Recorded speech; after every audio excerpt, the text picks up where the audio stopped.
Watch out. Touchdown. Are you kidding me? How about that?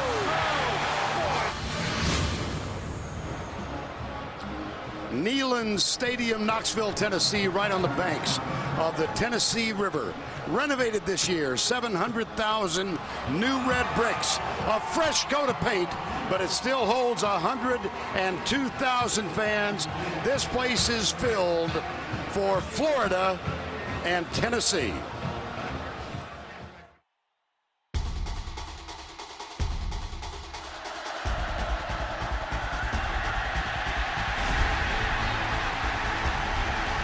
Fourth and 11. End zone bound and caught for a touchdown. Retail Anthony. From 32 yards, that kick is no good! Tennessee wins! Pandemonium reigns. First and 10. Stevens breaks the tackle of Marquand Manuel. He is gone. Touchdown, Tennessee. Now the try for two in the tie. Pressure, fires it, incomplete.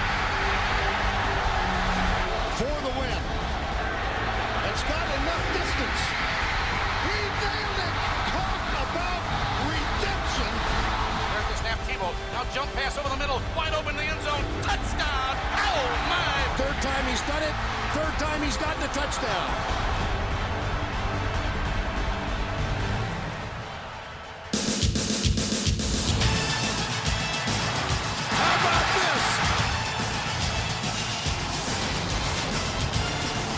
This guy's unbelievable. You can't do this stuff.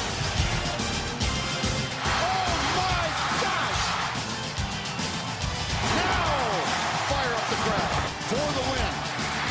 He nailed it! We welcome you to the Home Depot SEC on CBS in front of a full house at Neyland Stadium. The University of Tennessee hosts the Gators of Florida. 40th time these two old rivals have met. The Florida Gators 2-0 for the season. Tennessee 1-1. Losers at home to Oregon last week. And first on the field, the Gators of the University of Florida.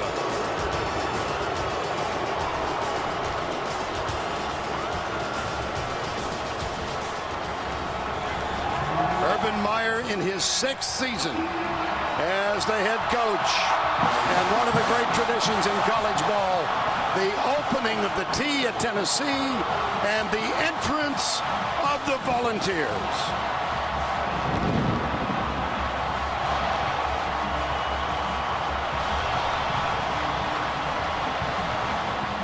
Derek Dooley in his first year as the head coach.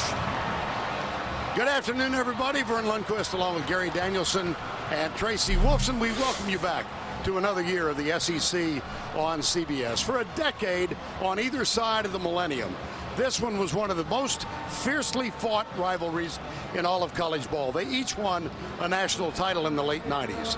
But the luster has been lost in the last 5 years. Under Urban Meyer, the Gators have won the last 5, many by large margins. They've also accomplished a couple of national titles. Meanwhile, Tennessee has been a team in turmoil.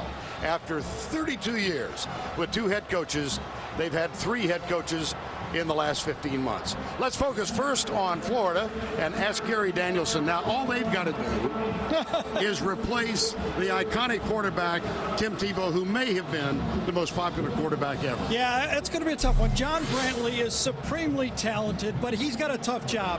Tim Tebow's laid it down, but Urban Meyer, it's going to be new for Urban, too. This is going to be a different style.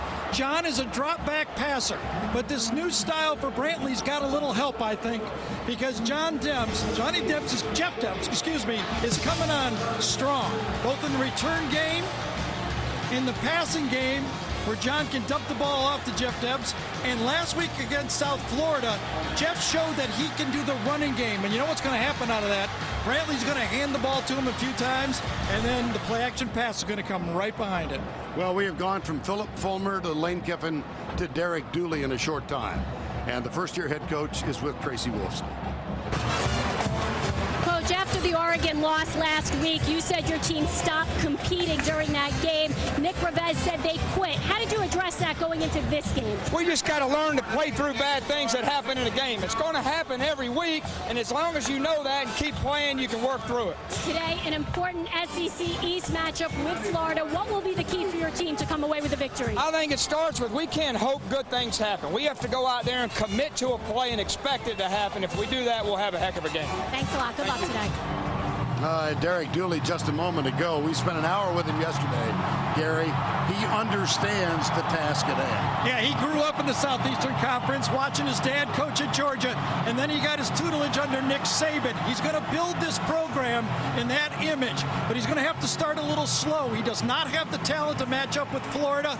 He's going to have to move it for first downs. Matt Sims will be his quarterback. He's going to try to manage the football games, and Torrin Poole is the key guy in this football game. He's got to control the running game and give opportunity for Tennessee to stay in it and win it late.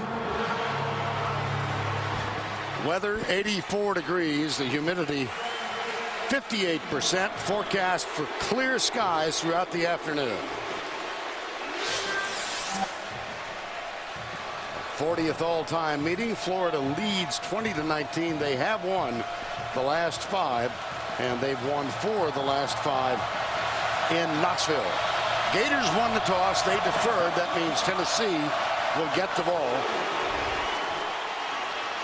Here is the kick, and it'll be taken a yard back. David Oku, number 27. A flag is down, and Oku is as well. So let's check that out.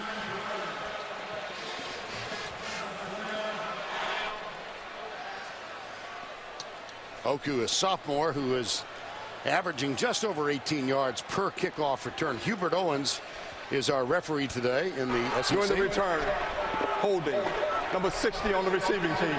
The penalty is half the distance from the end of the run. First down. Backup center Carson Anderson guilty of the hold. So that'll take the ball inside the 10. It will be marked, let's see, just outside the 8-yard line. Matt Sims on his quarterback. He's playing his 3rd game here. Of course, son of the great Phil Sims, our colleague, brother of Chris Sims, who almost entered Tennessee and was just cut by the Titans earlier this month. Here's Sims back, going deep left side. He's got a man out there and overthrows him by a couple. It was Denarius Moore. And let's look at the lineups presented by Chick-fil-A.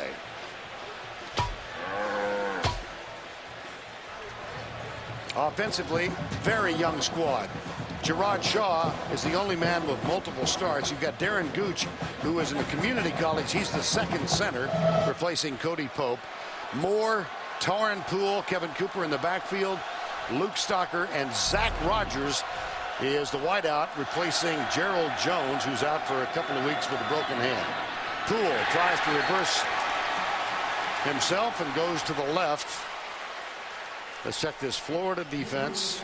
They lost a ton, but boy, do they have some outstanding youngsters on this ball club. Tratto, who was a teammate of Matt Sims. Omar Hunter, Jay Howard, Duke Lemons. The linebackers, A.J. Jones. Bostic replaces Brandon Spikes in the middle. Brandon Hicks in the outside. Janoris Jenkins having a terrific start to this year. Ahmad Black as well. Will Hill suspended for 2 games. Gets his first start of the season this afternoon. It is 3rd and 12. Sims with a lot of time. Good coverage. He settles for the alternate receiver out on the left. It'll be 4th down, as Kevin Cooper, the fullback, makes the stop. So 3 and out for the Volunteers. Nice message by Derek Dooley and the Tennessee staff early to Florida. They know how good they are in stopping the run, so they gave him a message that we're willing to throw deep. And I thought on 3rd down, good kind of sign for Tennessee as they pass blocked well in that situation. So Florida's happy, 3 and out, but Tennessee is also pleased. Janoris Jenkins is back to return it. He had one of 30 yards last week. And here is Cunningham's punt taken by Jenkins. Bounced at the 46-yard line. Nice open field punt.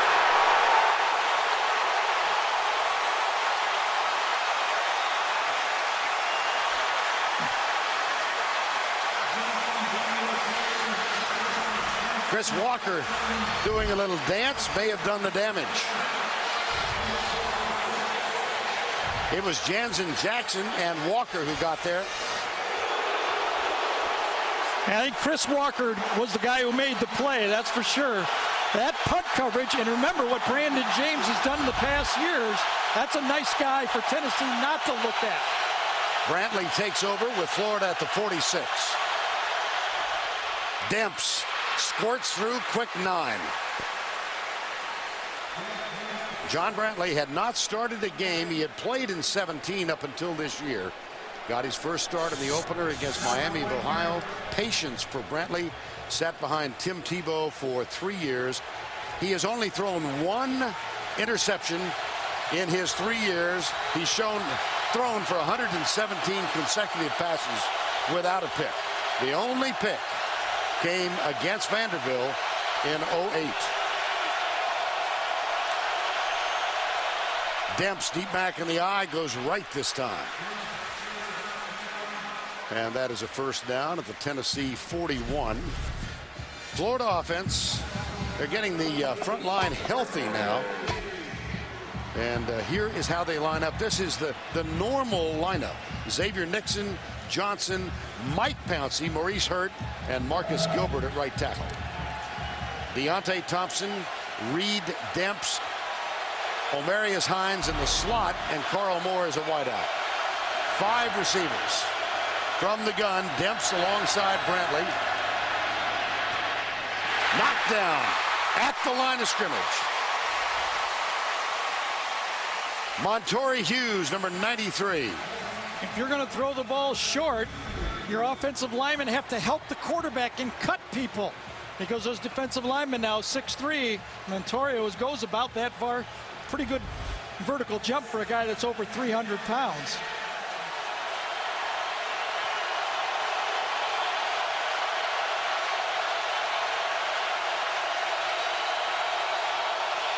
Second and 10. Just such a different look for Florida, isn't it? It sure is. Deep handoff, bobbled it. Can't hang on. Finally has to drop to pounce on it for a loss back to the 46. Jeffrey Demps. I think it was Lamarcus Thompson was the guy that was coming in off the edge that time. Let's see if it was. Outside linebacker it was. Lamarcus Thompson just beat the block from the outside of Deontay Thompson and just blew that play up. But Florida has had fumble problems in the first 2 games. Many of them between center and quarterback. They had the bobbled spread snaps. That is the 11th fumble in 2 games in 2 minutes. They've recovered 3 of them. Here's Brantley. A lot of time. Steps up, fires it, got it. That's to the 30-yard line. The catch is made by Jeffrey Demps. And that will be, I believe he's got the first down. 8-16. You know, 3rd in a bunch. Tennessee chooses to just run 3 defenders that time. And that was Malik Jackson, number 97, the defensive end, that is chasing a guy he couldn't catch if they ran 26 miles, let alone 15 yards. Fastest guy in the country against a defensive end. I like that matchup. Yeah, there's no debating Demps' 40 time. You just talk about his 100-meter time. Exactly. You know, it's on the clock, 10.06. Emmanuel Moody in now, and he gets the carry over right tackle. Well, at the NCAAs last spring, here was Jeffrey Demps in the 100-meter final. Let's concentrate on the man in the middle, shall we? And with good reason. Look at him break away. And it's a winning time in the 100-meter dash, personal best, 9.96.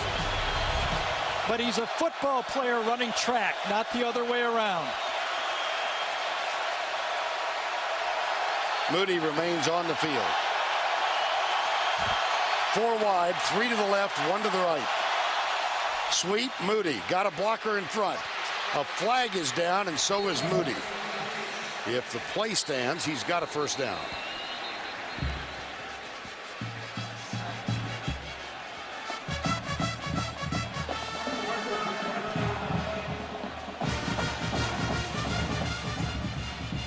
Here's Hubert Owens.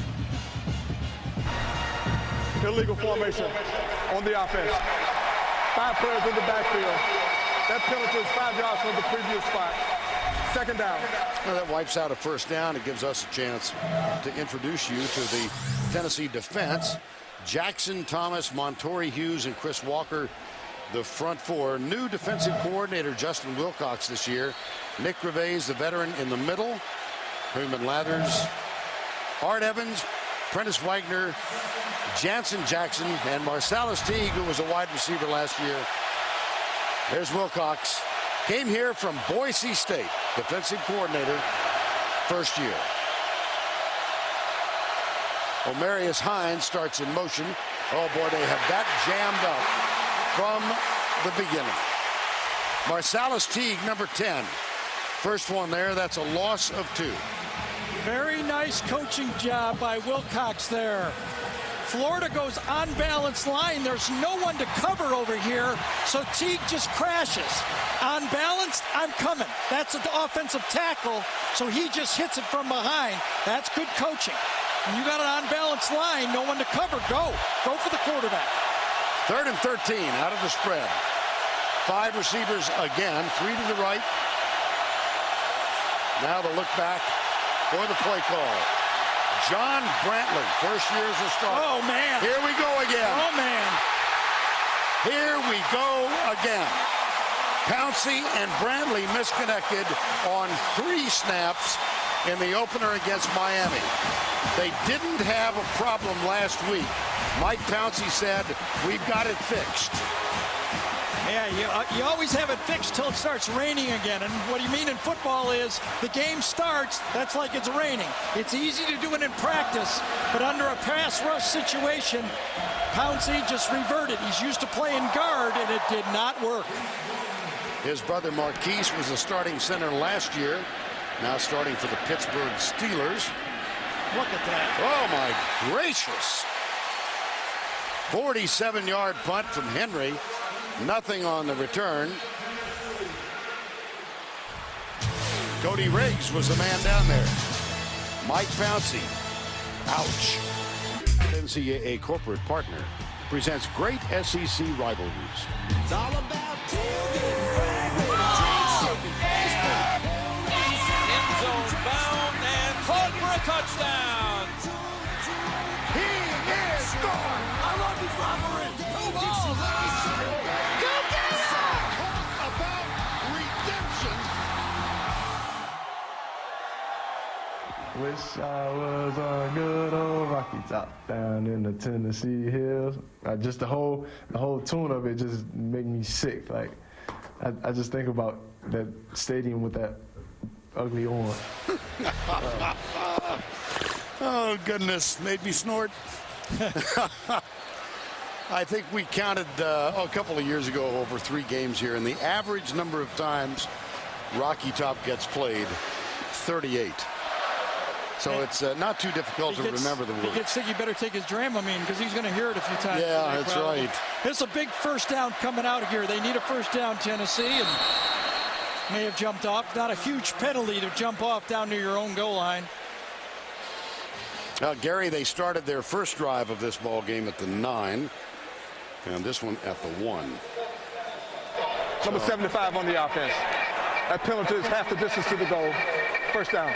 Jaquari Schofield. You know, to play as good a football as Florida has for so long, you got to be good in a lot of things. And one of the things Florida is very good in is punt coverage. They've been number 1 for the last 5 years and almost have doubled the next closest team, like 200 yards ahead. They just do not give up yards when they punt.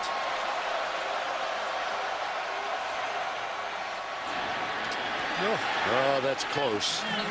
He squeezed out a couple of feet. Well, just to underline the point that Gary is making, last year, 21 yards in punt returns for the season. 21 yards. And this year, in 2 games and a quarter, there you see 20 of the last 23 games. This year they have allowed so far 1 punt return for 1 yard.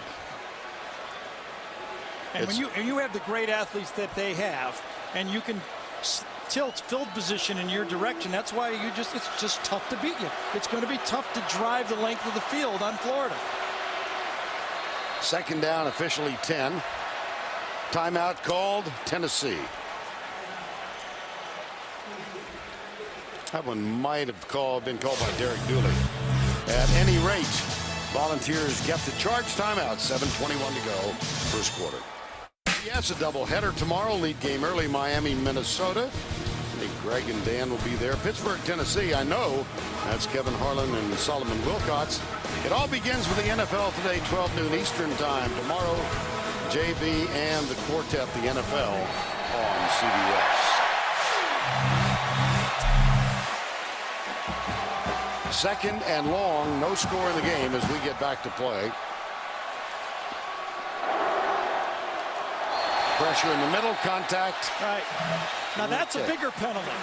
The first one was for 6 inches, and this one's for 5 yards. Yep. Both offsides. Brandon Antoine, I think it was.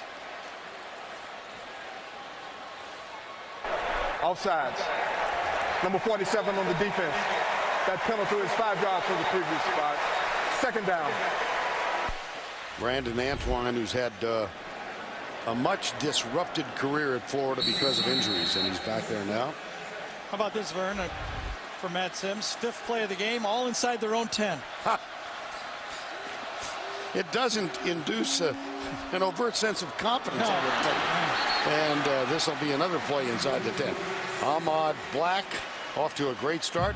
Here's Sims from the end zone with time. Whoa, almost picked off. That's Jeremy Brown, number 8, almost got his first interception. Brown, who has missed the last 2 years because of a back injury sustained while lifting weights. This is a tough one for the Tennessee coaching staff. The offensive line give him good protection. Moore is open on the play, and a not a very accurate pass by Matt Sims that time. That should have been completed for a first down. Janoris Jenkins is back. He replaces Chris Rainey at this position. Rainey has been kicked off the team. You know about that, I assume. And we'll tell you more about it as we go through the afternoon. That's a fair catch. 48-yard punt, nothing on the return, but the Gators get it back, and they can see the end zone. In Knoxville, big news in Gainesville this week that became a national story last Tuesday night.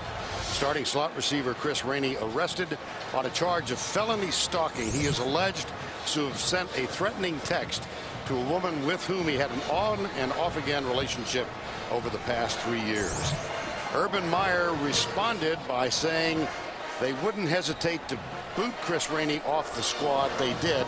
And then Meyer had this to say: I try to evaluate everything about our program. I'm real upset about that. After a while, enough is enough. If there's something that we can improve on, we're certainly looking into that. It's like if our graduation rate stinks, then we've got to improve that. If there are other issues in the program, that's our job to get it better. People making stupid mistakes, that's something we've got to correct. According to accounts, Rainey's arrest is the 30th involving 27 players during Urban Meyer's 6-year reign. And, you know, Vern, I think Urban's embarrassed by that number. 30 of those to address. But I think it's a stretch to call it a dirty program. And here's the sweep left with Dents. Go ahead, Gary. You know, it's an issue that coaches have to deal with nowadays. I mean, when you have the public media the way it is, it's, tweeting, and everybody's got iPhones. That number probably is shocking to anybody, but I think it's a stretch to say dirty program. I mean, it's an issue that a lot of coaches have to deal with. Well, a reporter at a press conference asked Urban Meyer if it was a dirty program and said there's a perception out there that it is, and that was Meyer's response. And I think it's right he does address it. Chris Rainey has also been a bit of a disappointment on the field. Left side. Was that really number 12 carrying the ball? And that's the question. The Florida coaches feel comfortable running this play. They feel it simplifies the blitz packages that they're going to face. The problem is, no matter how good of an athlete they say John Brantley is, they can't afford him to take hits. That's that double-edged sword. They want to keep the pass rush away, but too many options just won't work for Brantley. 3rd and 1. And here's the question. On 3rd and short, it was automatic Tebow. Now what do you do? Looks like they will have to call a timeout. Yeah, they've got Cooper and Demps in the eye behind Brantley. And this is their first called timeout. Steve Adazio, the offensive coordinator, trying to find the pieces to this 2010 Florida offense. 3rd and 1. Here's one of the byproducts of the Tebow factor. Last year, 49% on 3rd down. This year, 32%. If I'm Florida right here, I am telling my offensive line, this is life without Tebow. You guys are all grown up. You're all over 330 pounds. We are going to run the ball right behind you right now. Get us a first down. And they have put the freshman Trey Burton directly behind quarterback John Brantley. It's Burton. Where did his knee come? It's Moody. I think it's Moody. I'm sorry. You're right. And see, this is what I would have done. For Florida to win the championship, they have to make short yardage plays. Now, that was blocked poorly. And his knee might have, I don't even know, did it touch? It was very close. If Moody got his hand down to make the first down, he made a terrific run, but that was poorly blocked by this Florida offensive line. Well, I mean, that's almost a wedge play, and you just whiff a guy there. Close enough that we'll measure.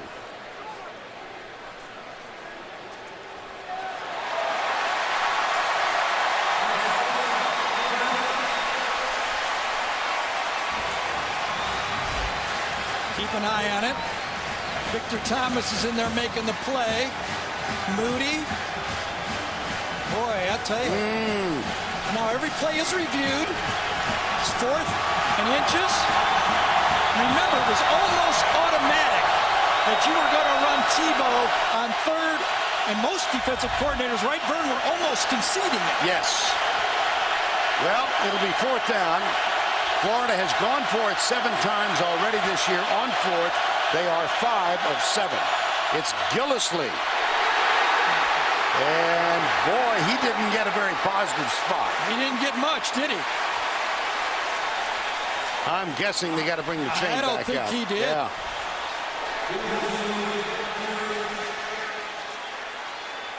I mean, this is a quote-unquote undersized line for Tennessee, but look at them attack and stonewall. Met in the backfield and nothing.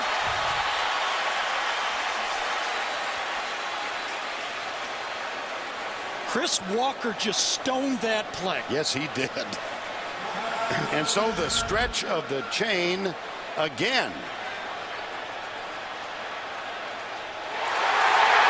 How about that?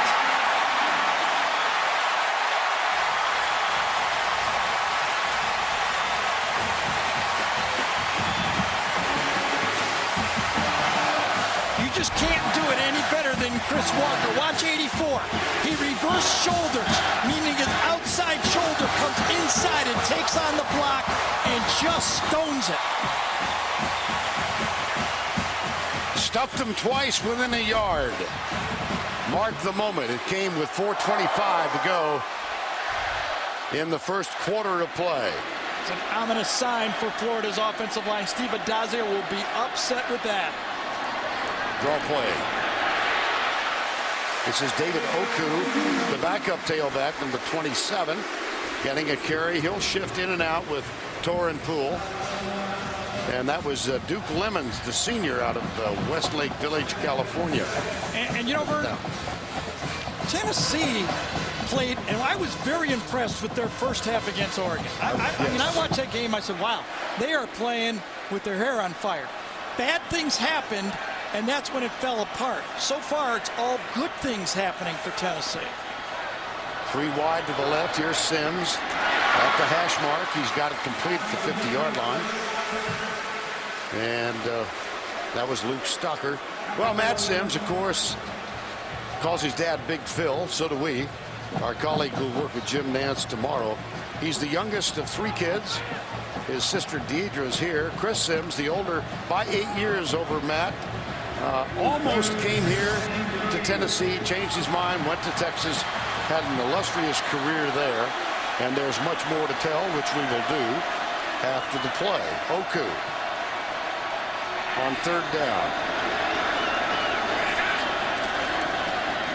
Play action. Sims rolls, lobs it out. Tight end. 1st down, Tennessee.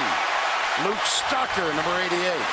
So Matt Sims decides to not come to Tennessee as you look at the replay. Yeah, this is basically a Lane Kiffin play, Vern.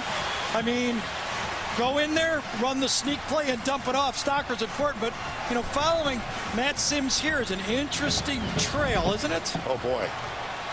1st down and 10. Started out at Louisville, went to junior college.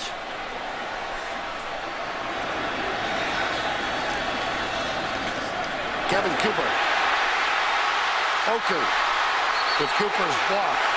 And they're moving the chains for another 1st down. Brandon Hicks, number 40, with the tackle. You mentioned it early, Vern. This Tennessee offensive line, only 3 combined starts. Very young. In fact, they're running behind a true freshman over here in Jawan James. And Oku reads it, gets outside for another 1st down. Oku still in the backfield on 1st down and 10. No score, 1st quarter blitz. 1-on-1 left side, overthrown. Yeah, no patience on that one. Intended for Justin Hunter. They really, really think a lot of this kid. So Matt Sims decides not to come to Tennessee. He's recruited by Bobby Petrino to Louisville. And he signs with Louisville. And 4 months later, Petrino leaves for the NFL. Bobby Petrino has left a few places.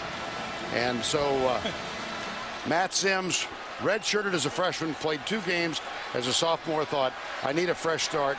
He went to El Camino Junior College and spent 1 year there. 2nd down and 10. Right side, Oku for a couple. And then he got a call from Lane Kiffin. And he said, we have an opening for quarterback at Tennessee. Would you come here? And Matt said, what a small world it is. So I think I will go to Tennessee, even though my brother Chris didn't. He was here 4 days when Lane Kiffin jumped out of his job and went to Southern Cal. Doesn't get shaken by much. Now, he should be ready. He's battle tested. He's a 4th-year junior, and he manages this team very, very well. It's the plays. He's got to hit the passes when they're there. Oh, dear. Denarius Moore, the intended receiver. Yeah, Jeremy Brown did a great job jumping that one. Jeremy Brown subbing in for Moses Jenkins, who has that elbow injury, but Brown was reading the drop of this play all the way. He just jumped the play, and had it been a more accurate throw, it could have been intercepted. Daniel Lincoln is 4 for 4 this year. This will be from 49 to get the first 3 points on the board.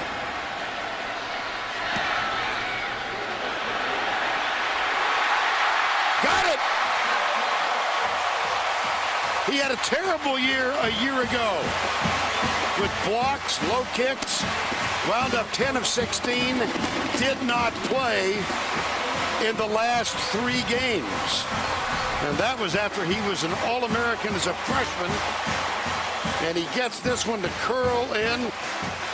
Gary, looks like your 9-iron. He hooked it, didn't he? Right in there. Watch Fantasy Football today to get the last-minute news and analysis you need to set up your Fantasy League lineup. It's live every Sunday at 11 a.m. Eastern, only on CBSSports.com. Chad Cunningham will hold on. Look at that note. First time they've scored first against Florida since 2001. This one taken 2 yards into the end zone. It's Demps. He had a 54-yarder last week. There's a flag that in all likelihood is going to bring this one back. That's a 43-yard return. It might be a face mask, though, also on this play. Let's see what they got. It might be multiple flags, even. Well, Demps definitely got a little bit of a face mask on the play. I don't know if the officials caught it or not, but... Yep.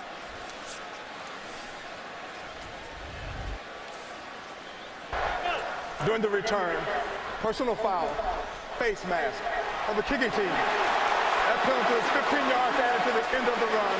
First down. Yep, that's a huge penalty. Indeed. Looked like it was Art Evans, the cornerback, number 25. And, you know, when you got a blur going by you like that, you're just grabbing anything you can find. I mean, you know, if you don't do that, it might be a touchdown. Yeah. So who knows?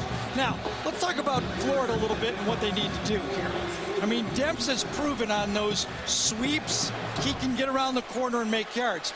But when you have a quarterback who isn't a runner, Vern, and he's a thrower, you have to throw. I mean, you just have to.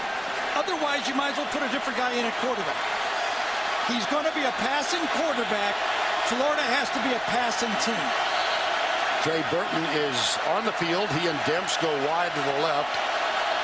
And Brantley will go from the spread. This time they get the snap complete. And the catch is not made. Terrible snap. Terrible snap Was it again? And that's going to throw your passing game off. This was low and to the left of Brantley. And you just can't do this. Now, Mike Pouncey is an All-American lineman, but he's not an All-American center right now.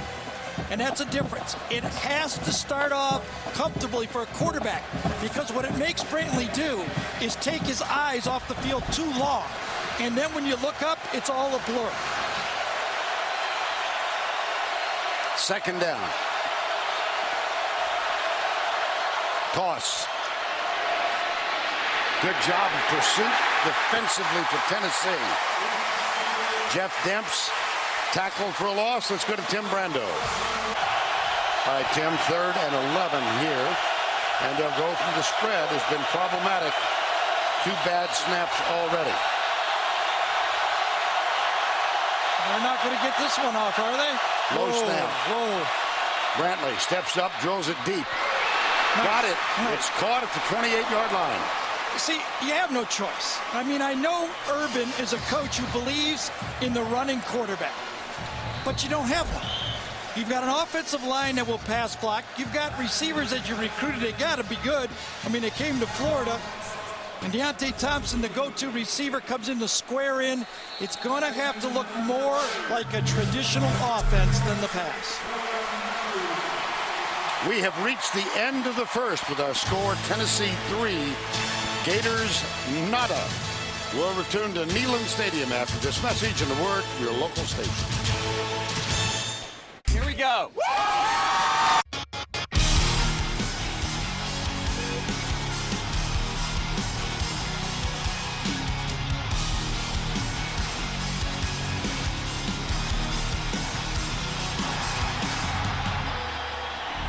Yeah, baby, I would not disagree.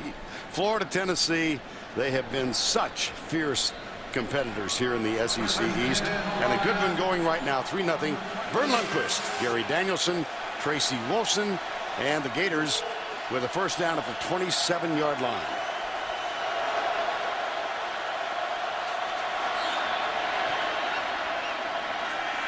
Brantley flips it out right side, caught.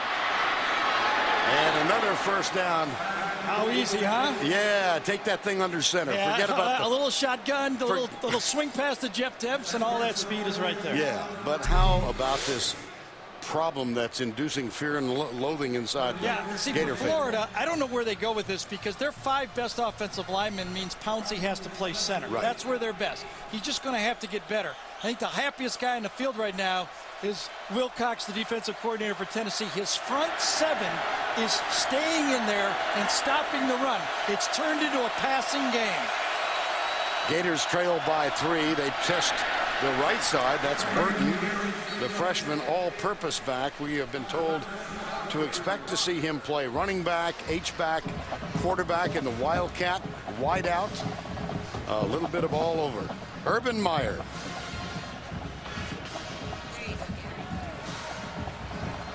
And it'll be second down. The matchup, the front seven on defense for Tennessee has been winning the matchup versus the experienced offensive line for Florida. It's the back four, the receivers, that are there. And you saw the Verizon red zone stats. Second down. Timeout. Okay. That was going wrong from the get-go. Time called. Florida 13:39 to go. Second quarter. Tennessee leads it by 3, a 49-yard field goal. Florida has been handicapping itself. Bad snaps from the center. Mike Pouncey back to John Brantley. And it started out early. Shotgun snap. This was the first third down play, and a little bit outside, Bob Uecker used to say. And here's another one low into the left again.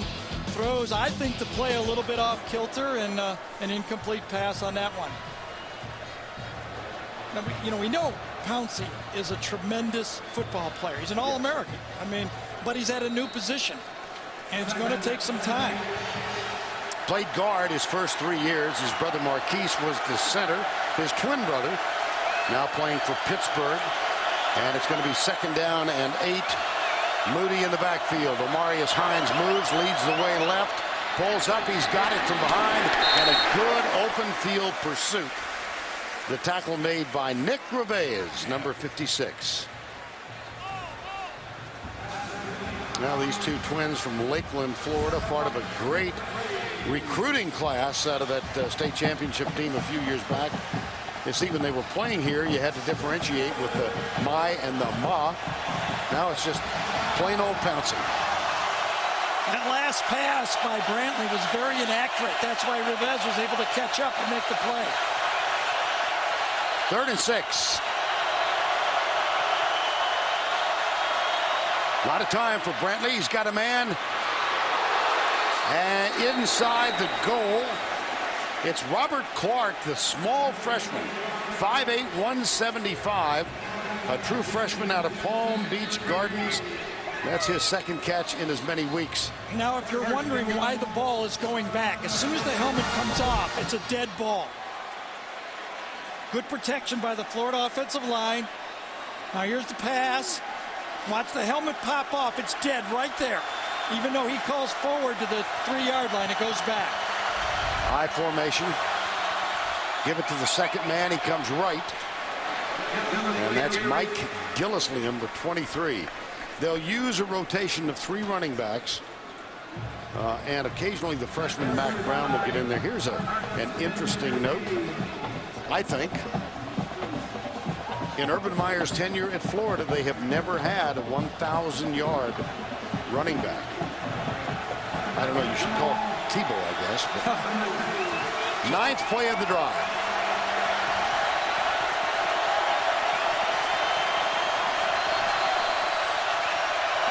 Gillisley wiggles his way for the touchdown.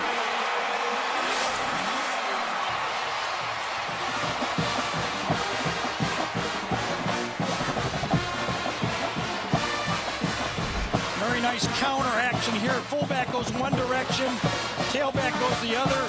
They fold it around and follow big Carl Johnson right into the end zone. That was a well-blocked play.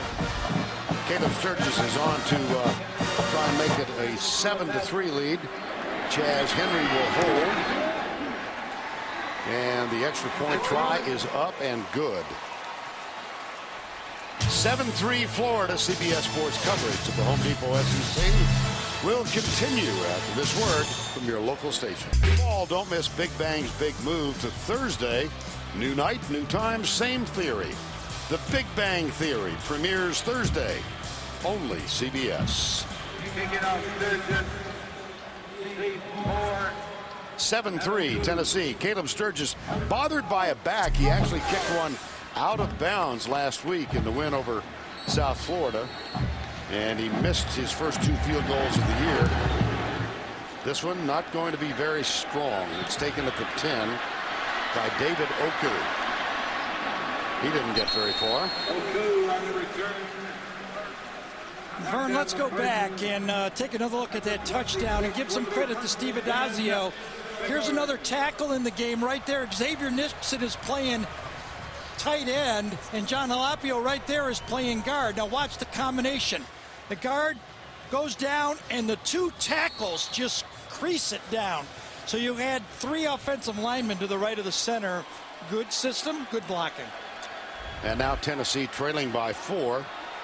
Sims is 3 for 7 for 14 yards. First down at the 26. Play action. Drills it out right side. Caught. Tackle is made at the 29. Zach Rogers. Let's check in with Tim in New York. All right, Vern, a little Heisman story from a year ago, of course. Mark Ingram, how about this nifty run, huh? Wow! 17 yards for a touchdown, 5 carries, 119 yards. That's just the first quarter at Wallace Wade. 28-3 right now. Back to you. Oh, my goodness. You know, if I need another surgery, I'm going to his doctor. That's pretty quick. I need a surgery, and I might go to the same one. Second down and 7. That's a penalty. 2-man in motion, I think, for Tennessee there. Yeah. Penalty thrown, the flag thrown on the far side.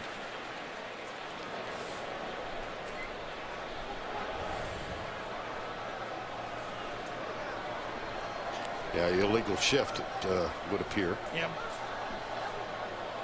Two of the, either the tight end and the receiver or the H-back. Illegal shift on the offense. 2 men moving, not getting set before the snap. That penalty is refused. Third down. Jim Chaney, the offensive coordinator for Tennessee, said this is a little bit of a catch-22 for us. We have a young offensive line, so we want to keep it simple for them, and we like to change the formations to mix it up. But he says we got young receivers, so they bust it. You just saw it happen right there. Third down. Matt Sims, third game as quarterback as a starter for Tennessee. Threw a back-breaking 76-yard interception into the arms of Cliff Harris of Oregon last Saturday night here. Fake the reverse, and he gets nailed. Brandon Hicks was the first one through, number 40, and Duke Lemons, number 44, helped to complete the task, and it's going to be fourth down for Tennessee. There was nothing there on that play anyway. You know, in that situation, you try to run a play-action pass, you really don't have much chance. Florida's never going to bite on a play-action pass with third and long like that.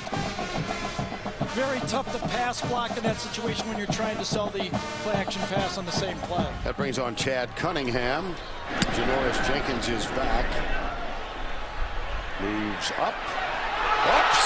Muffed it. I believe Tennessee's got it.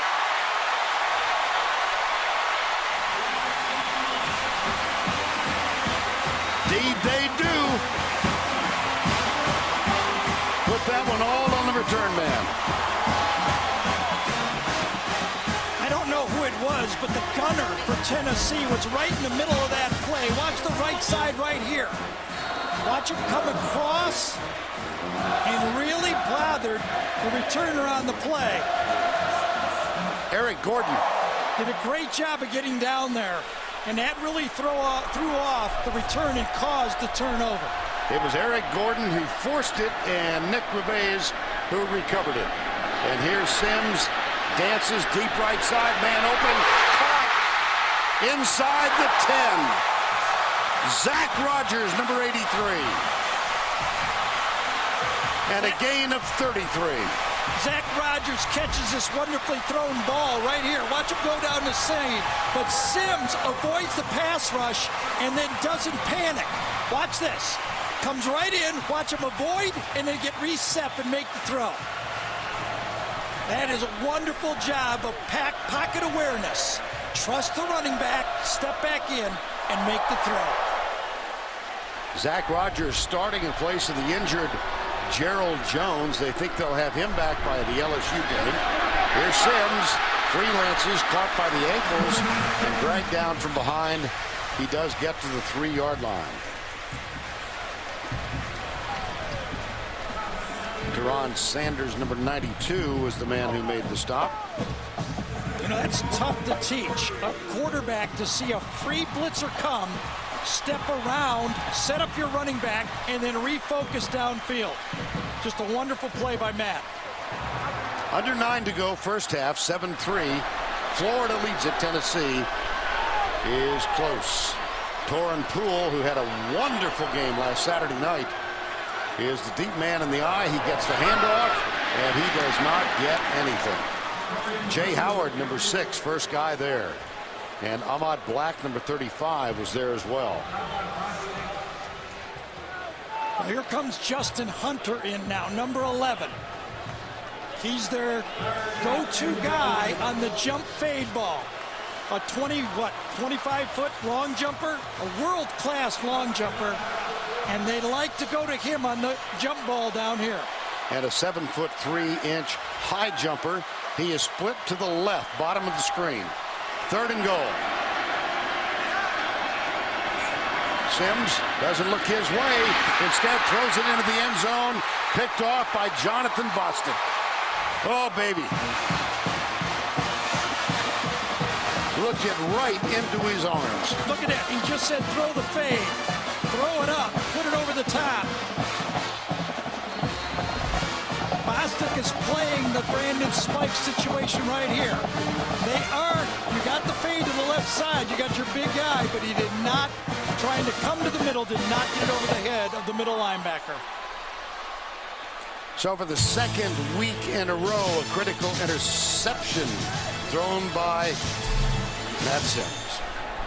Views of Neyland Stadium here on a very clear day. And that aerial coverage of today's game provided by Goodyear for precision and performance. Get there on Goodyear Innovation.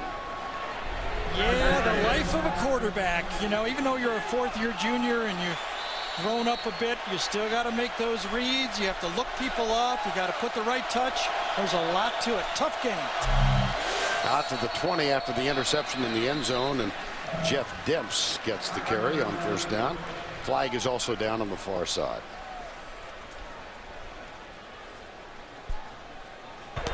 Before the snap, false start. Number 73 on the offense. 5 yards from the previous spot. First down. Now let's check in with Tracy. Thanks, guys. It's exactly what you were talking about. Dooley came over after that turnover and said to Matt Sims, you have to throw it high, throw it high. This is what we talked about. This is what we practiced in practice. Keep sawing wood, guys, and they can't get themselves down, especially after what happened against Oregon last week. All right, Trace, well, what happened against Oregon was a 13-3 lead that disappeared by halftime, and then Oregon scoring 45 unanswered in a big win here in Knoxville. Last week, I know, Gary, you and I separately watched that game on television and were really impressed in the first 30 minutes. It really was. I mean, now, Tennessee doesn't have a lot of numbers, and as the game goes along, they have a tendency to get worn out. But in that football game, when you're trying to hold that Oregon offense, in check, you've got to do a lot of good things. And once that interception happened, the floodgates open. 2nd down and 12. You saw 45 unanswered, the largest number of uninterrupted points ever yielded here in Neyland. On 2nd down, Brantley drills it out. It's caught, and a little tap dance down the sideline to Jordan Reed. That's good for a first down. Gain of 22. Let's go to Tim Brando in New York. Vern, Gary, Virginia Tech was trying to avoid an 0-3 start, and David Wilson came in for the injured. Ryan Williams had a bad hamstring. It takes it in for a touchdown here. 28 all told unanswered points, and coming from behind to beat East Carolina, 49-27. Back to you.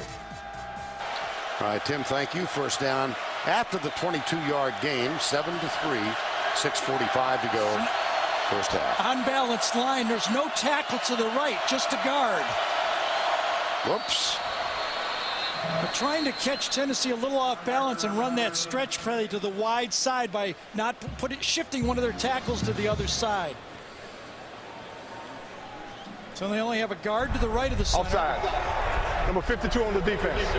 That penalty is 5 yards from the previous spot. First down.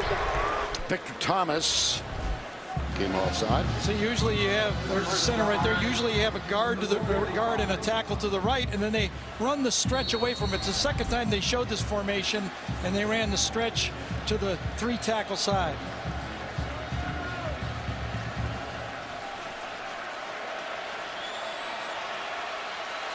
First and 5. Burton is back on the field.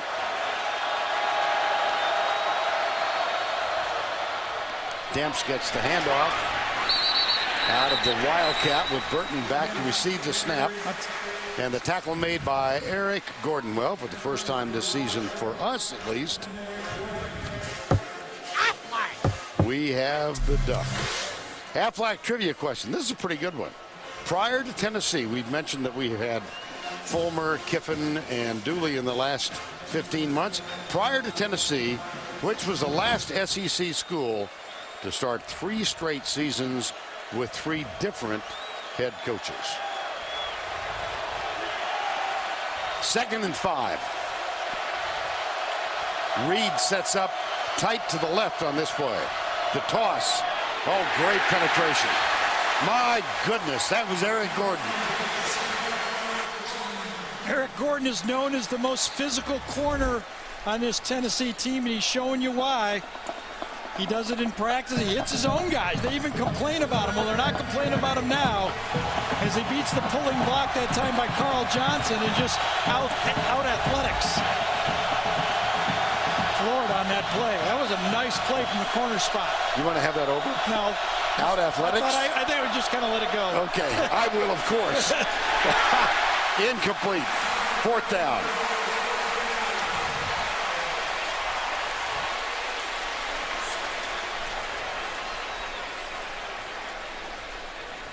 I think this was Malik Jackson, number 97. Did he get his hand on this one? Came across inside. Somebody got it. It was Malik Jackson, the transfer from Southern California that came to play and pass rush here for opportunity to play, and he came and showed you why Derek Dooley asked him to come. And Chaz Henry's on to punt. We've talked about the excellence of this Florida coverage team.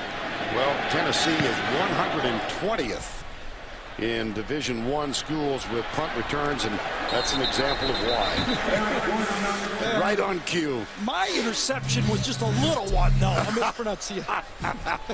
You're right. Well, I'm so proud of you because you went with out athletics instead of out physical. I didn't want that one. Thank you. Beautiful view of Neyland Stadium. Thompson Bowling Arena, both on the Tennessee River. Now let's go outside the lines. Here's Tracy with Derek Dooley. Well, it's well noted, Vern, that the youngest son of Georgia legend Vince Dooley is Derek Dooley. His dad wanted him to play for Princeton, get an Ivy League education. Dooley wanted the big-time football field, and so he walked on at Virginia as a wide receiver. He then decided to go to law school and get a lucrative job as a lawyer in Atlanta, but he missed the game and took a job as a graduate assistant at Georgia. He then went on to learn from one of the best, Nick Saban at LSU in Miami, and almost followed him to Alabama, but received his first head coaching job at Louisiana Tech, and the rest is history, as they say. Vern? All right, he and his wife Allison and the family have moved here. Allison is a physician, obstetrics. I asked him yesterday, is she practicing here yet? No, but she will. I formation. Matt Sims, 5 of 10 so far at quarterback. On first down 10, draw play. And he squeezes through the right side, does David Oku, number 27.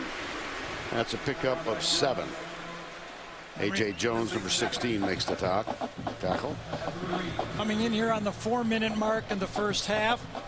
Remember, Florida will get the ball to start the second half. So this is a big drive here for Tennessee. Take some clock, maybe get a field goal try. 7-3 at half is not the worst thing that could happen. And off right side, and that's going to be short of the first down, just out to the 31-yard line. It's Oku again. Mentioned that Oku and Torrin Poole rotate quite a bit, although Poole's back on now. Poole had that big game last week. 162 yards in the loss to Oregon. He had 145 in the first quarter. 3 runs in excess of 30. It's a big call for Jim Chaney. Your quarterback threw an interception the last time, but you need this first down. What do you do?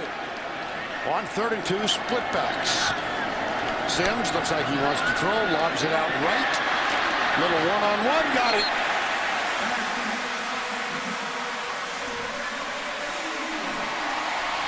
Torrin Poole picks up the first, and Justin Tratto, a high school teammate of Matt Sims in New Jersey. Watch him cross the backs.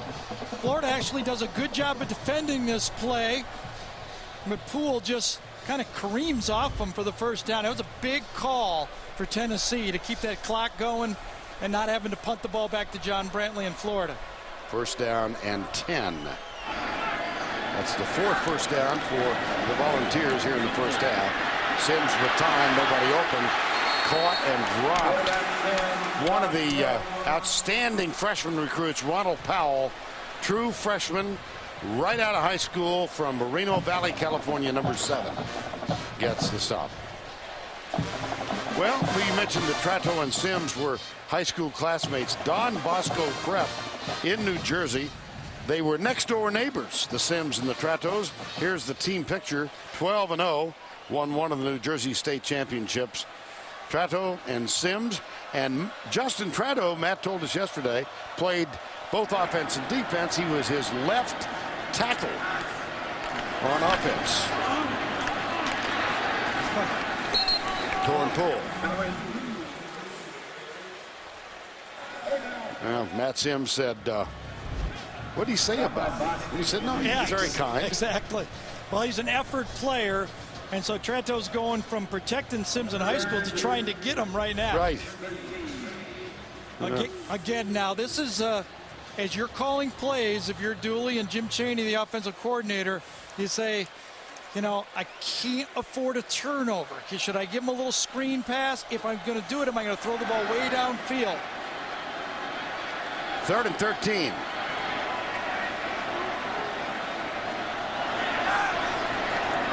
Draw. Yeah. Not surprised. Screen draw. Florida has a timeout left.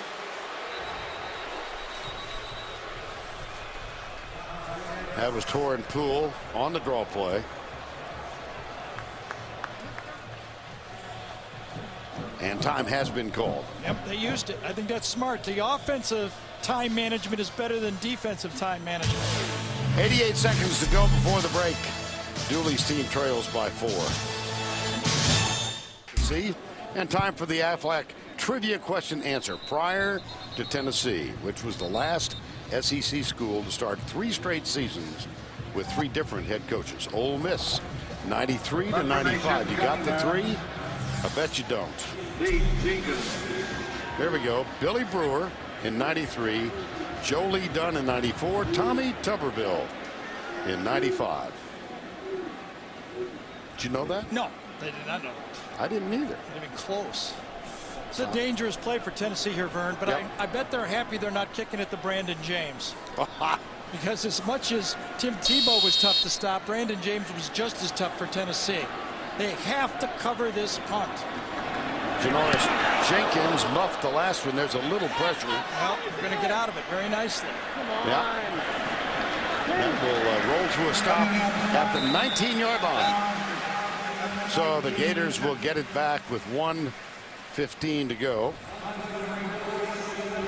Coming this fall to CBS. Cue the waves.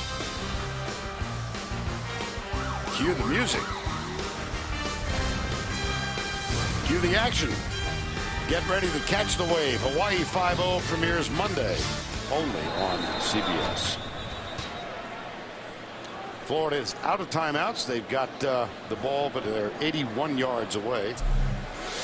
In a 7-3 game, Mike Gillislee, the only Florida touchdown, and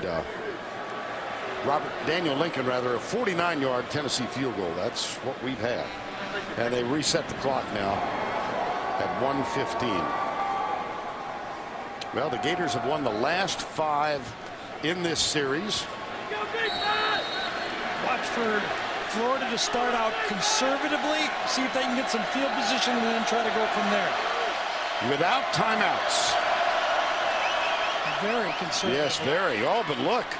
Demps almost broke the tackle and escaped with a big one. It looks the way going I formation with the tight end. Urban Meyer is signaling, let's get to half. You know, after watching Arkansas and Mallet go, 80 yards in 3 plays? Right.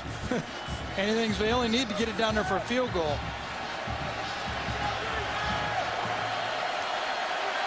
Second and 2. Whoops. Free play. And a man wide open, Reed, and he can't hit him. Jordan Reed didn't turn around. Yeah, you think it hit the helmet of somebody on that play. Do you? I think it hit Jordan Reed right in the head. It did. Boom. Can't throw him any better than that. That ball was also tipped on the same play.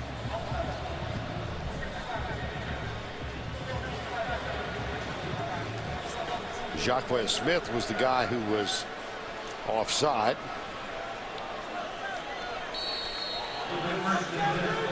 So that moves the ball first down and 10 at the 32-yard line. But they had a chance for a big game. 4 wides, 3 to the right side. Tennessee has 3 down, and that's what they bring. They drop 8. Brantley deep left side man coverage, and that one out of the reach of everybody, which causes Deontay Thompson to shrug his shoulders. Marsalis Teague, number 10, was a defender for Tennessee. Teague, former high school quarterback who originally committed as a defensive back to Florida. And we saw him last year do a pretty good job as a wide receiver, too. Now, I think you're going to see something short here and try to get a either short run and they're back in I formation. It's a pretty good signal that they're just going to run the ball.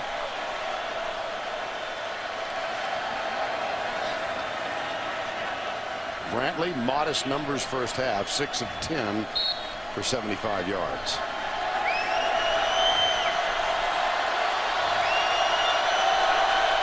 Got the extra tackle in the game again to the left side. Thompson starts in motion. They keep it conservative on the ground. 24 seconds to go. And the clock running. Well, Geico halftime report. That means Tim Brando, Spencer Tillman, Coach Phil Fulmer in the studio today. They'll talk about this game and other games around the country in week 3 of NCAA college football. And it would appear now, timeout taken by, it's a flag. Yep. On the offense, 5 men in the backfield. Number 74 was not on the line of scrimmage. Previous spot, 3rd down. You know, usually you get an offensive tackle cheating back because he has to pass block. It's very unusual to run an isolation play, a running play, and your offensive tackle to be cheated back like that. Strike you that this thing is kind of sputtering. Yeah, I tell you, at Florida, the more you watch them, the more you can feel how uncomfortable they are. Look at the ball is actually behind them as they break the huddle here.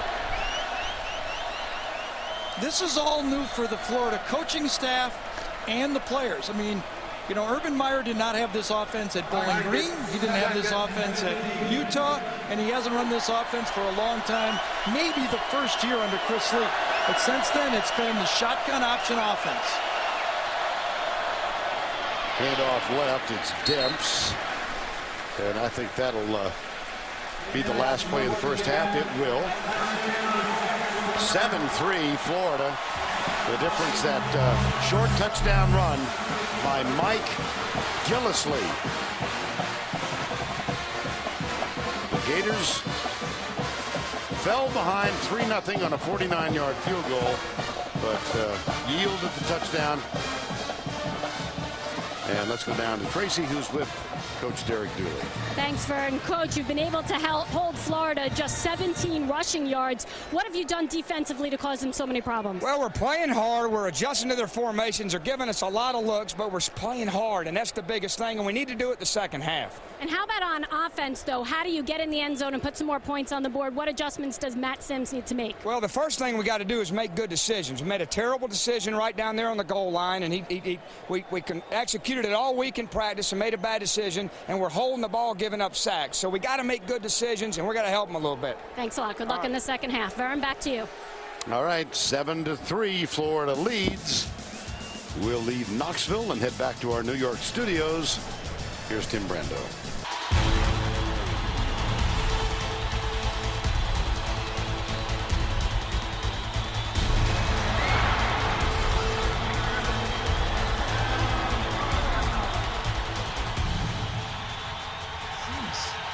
We welcome you back to Knoxville, Neyland Stadium. Bathed in the setting sun right now, the shadows of, and a moment ago, Tracy Wolfson with Urban Meyer. Coach, the offensive struggles continue, just 94 total yards. What is the biggest problem you see out there in that first half? If it was one easy problem, we'd get it fixed. There's a multitude of problems right now, and we're going to get the ball in the second half and try to establish something. First, you got to start with up front. We got to establish the line of scrimmage, and then we got to get some guys open and complete the passes. I mean, it's not real hard to figure out. You just got to play a little better. Well, speaking of up front, how about the snap situation between Brantley and Pouncey? We see it being an issue again. Well, I think we only had one bad snap today, but we're getting a little better, and a lot of new players out there just got to perform better. I'm anxious to see, like you are, in the second half, how we take the ball and control the line of scrimmage in the third quarter. Thanks a lot, Coach. All right, Tracy, and they will get an opportunity right off the bat because having deferred, Florida will return the opening kickoff. John Brantley hoping for things of a little more scintillating nature. Here's Jeff Demps, the ever-dangerous kick return man. Cunningham's boot. And that will roll right through the end zone and come out to the 20-yard line. So Florida, Urban Meyer saying, we just hope we can do things a little better in the third quarter. Gary, they need to. Pretty ironic. Both coaches really had something to say at halftime. See, Urban says, this is the third straight week we've been right here at halftime. We did nothing in the first half, but each week we did something in the second half. And Derek Dooley says, this is where we were last week at halftime, and we did nothing. So now, have we learned from our lessons from last week? Can we finish this game off and make it a football game the whole way? Very, very interesting halftime speeches, I would assume. Out of the spread, Jordan Reed, the tight end, to the right. This is Demps in motion. Brantley looking inside. Deontay Thompson makes the grab at the 26-yard line. And Gary, how about halftime trends? Halftime trends. It can't be too much. Nothing happened. Okay, Brantley was 6 for 10. But he didn't throw an interception, right? There's some good news there. Right. Sims, 6 for 11, but he did throw an interception, and that one was in the end zone. Here's the big part of the game right here, the Florida defense against the run. Poole, 140 last week, 1 in this game, and Florida, 0 points. How about that in the first half? Second down, here's Demps, sweep right, gets a block, Omarius Hines. And he is spilled, but not until he gets across the 45. And Nick Reves gets him a gain of 18. I really think that the offense that Florida will settle on as this season goes on is the shotgun passing and speed sweep offense. I don't think they're going to keep going under center all that much. It looks like they're not effective blockers that way. I think their best game plan is to put Brantley in the shotgun, throw the ball around the field, and run off that shotgun game. That is what they will do now. Demps and Moody both back. That's the first run in excess of 10 yards today. Here's Brantley. Shakes the pressure, tucks it, and comes left. And he smartly slides. Yes. And that is so key. because Florida really doesn't have any experience at quarterback behind Brantley. He cannot take the punishment that a Tim Tebow did. That offensive line breaks down in front of him, but he gets up there, gets what he can, and then gets out of it. You could sense Jansen Jackson flying at him. And that's another big gain of 12 and a first down. Florida, very positive start here in the third quarter. Moody, right side, 2 blockers in front, one of whom is big Marcus Gilbert.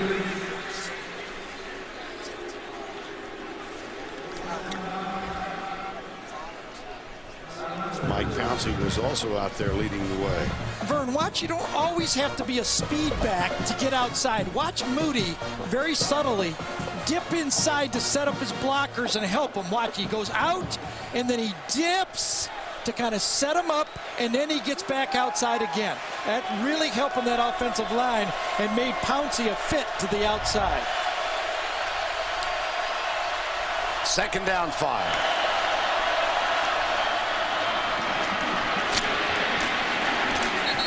Emmanuel Moody goes right. Nick Reveiz, number 56. Well, Nick Reveiz grew up here. His father, Fuad, of course, one of the great place kickers at Tennessee, but also in the NFL. Spent most of his career in Minnesota. Nick Reveiz, off of a torn ACL that occurred in late September last year, was a walk-on, earned a full scholarship, and he has been a very valuable member of this team. It was a horrific injury, and people wondered if he'd come back. He actually participated in spring football. 3rd and 3. Will they go 4-down territory here? That's Demps in motion, sets up to the side of Brantley. 4-man rush. Brantley goes swing pass, and Demps avoids the tackle, gets an extra 5 yards, and moves the chain for Florida. And Tracy Wolfson has a little more of the story of Nick Reveiz. Well, guys, a little different look than we saw from Reveiz on Friday when we spoke with him. He's sporting the mohawk.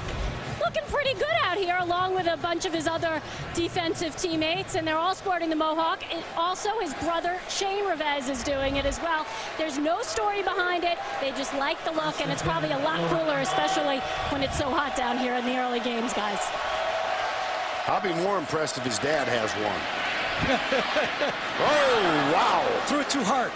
Yeah. That's only a 2-yard pass. You got to have touch on that one.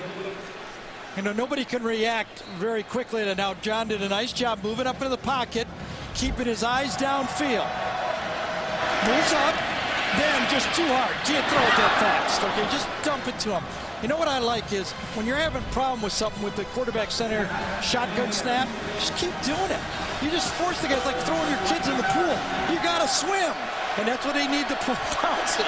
Whoa. Is this an example of parenting here? No, but you know how it is. If you're afraid of the, the escalator at the mall, you just keep taking them up the escalator until they're not afraid. I want to talk to Christy about throwing the kids in the pool. Well, we do.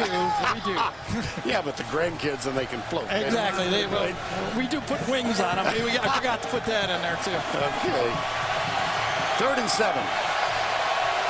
Let's see if that Tennessee pass rush that's been effective can do it again.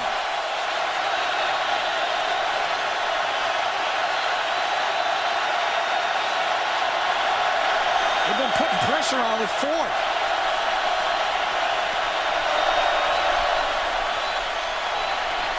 Brantley wings it. Incomplete. Bad route.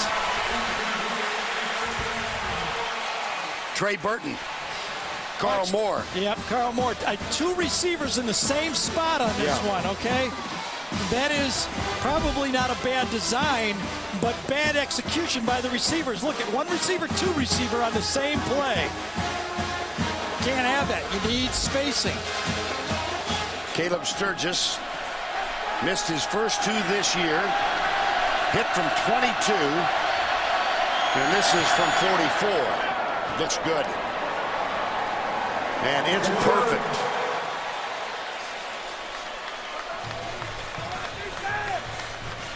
Carl Moore is a little upset, I think, at the mixed up routes that he and his teammate ran. 10-3. Program. at 3 o'clock. How good is that going to be? I mean, this is one of the legitimate games that Alabama is going to be threatened. Remember Ryan Mallett, how bad he was last year against Alabama for Arkansas. He comes up with that big touchdown drive to win that game against Georgia, and now he's got the #1 team in the country coming to Arkansas. Well, he won his first road game in the SEC this afternoon. Here is the kickoff. David Oku at the 4. 20. And at the 29-yard line. So, Vern, what do you do if you're Tennessee? Okay, you've come into this game, you've run the ball 15 times for 16 yards.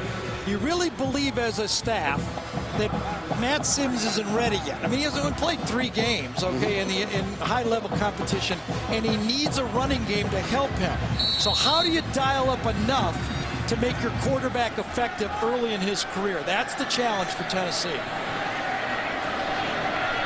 Cooper in motion. Draw play. Nice hole. That's Torrin Poole, his longest run of the ball game. That gives us a chance to go back and check in with Tim Brando.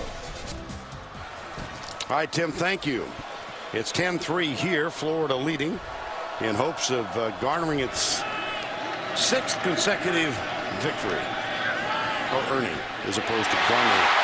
I don't know where that came from. Oh, it's 2-1. Yeah. 2 bad ones for me, 1 for you. All right, I got a chance. Garnering. What am I thinking? Justin Hunter here, their outstanding wide receiver. He's a track guy. He goes in motion, comes across. Sims puts it right there. You have a successful run on first down, and you put the ball high for him. And this kid, Vern, I watched him Wednesday and Thursday in practice. He just snatches the ball. I mean, he's in that class with A.J. Green, Julio Jones, Alshon Jeffries. He's that type of an athlete. That's pretty high praise. He is a good one. Here's Sims rolling to his right. He's got a man open. Wide open. This will be a Tennessee touchdown. Denarius Moore, 49 yards.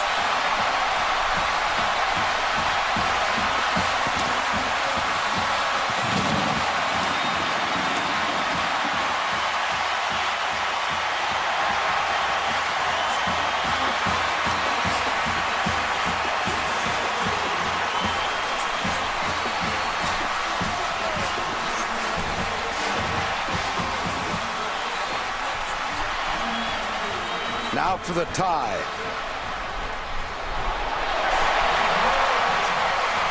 Daniel Lincoln notches it. And we are equal at 10.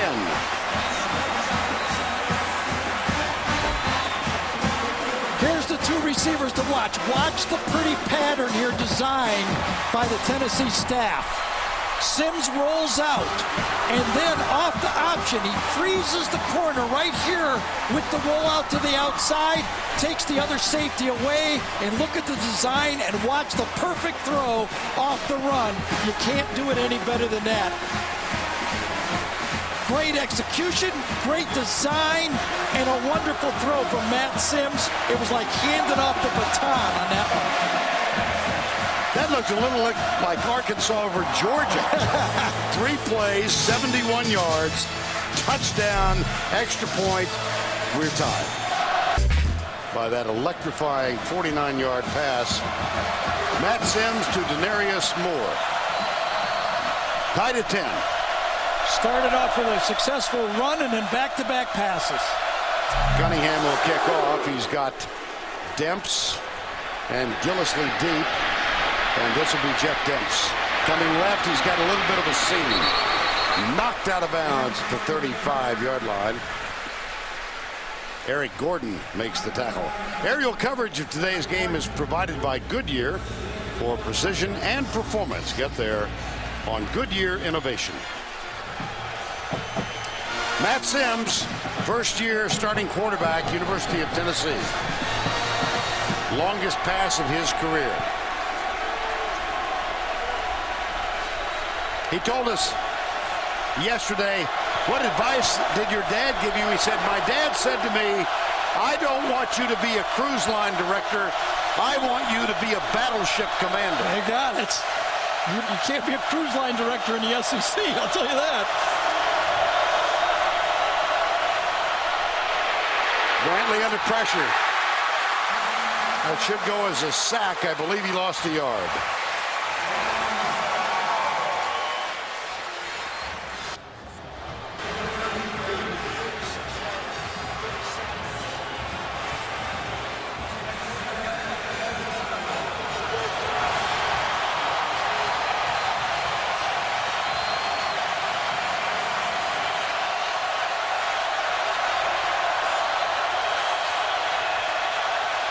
Out of the spread, second down, 11.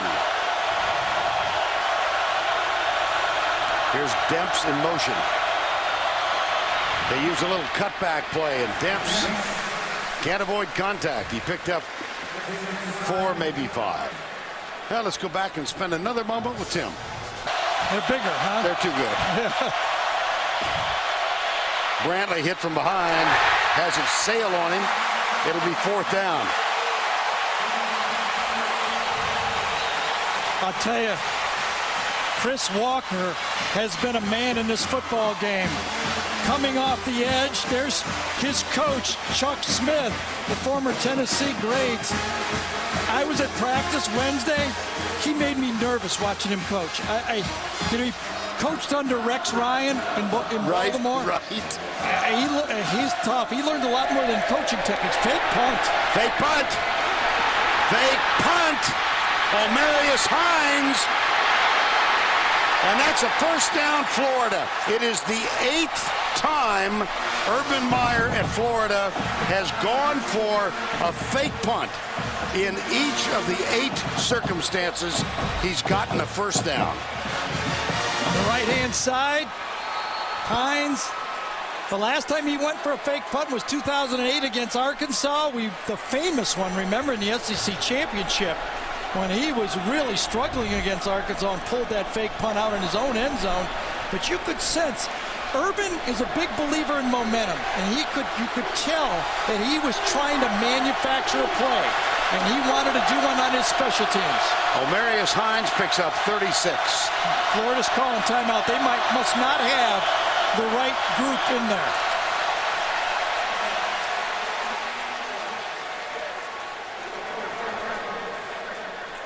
Well, this third quarter has been about 4 times as fascinating as the first 30 minutes. For sure. Dial it up. Runs through 1 tackle, but I still think it would have been a 1st down anyway. Urban dials it up, gets the call, and you could tell he was trying to grab momentum. I mean, just because I feel differently about it doesn't mean he doesn't. Now, this is the spot in the game that Derek Dooley's been preaching to his team. Just because something bad happens to you, don't fold the ship. Okay? Keep playing hard. Pretty hard tackle on Gillislee. That was Victor Thomas, number 52. Here's basically what Derek's saying. They got good players, too. They make good plays. Their coaches are good. They scheme us. We just schemed them for a big, long touchdown pass. They just schemed us for a fake punt. Now, strap it on. Don't feel sorry for yourself, and let's hold them to a field goal. 2nd down and 8.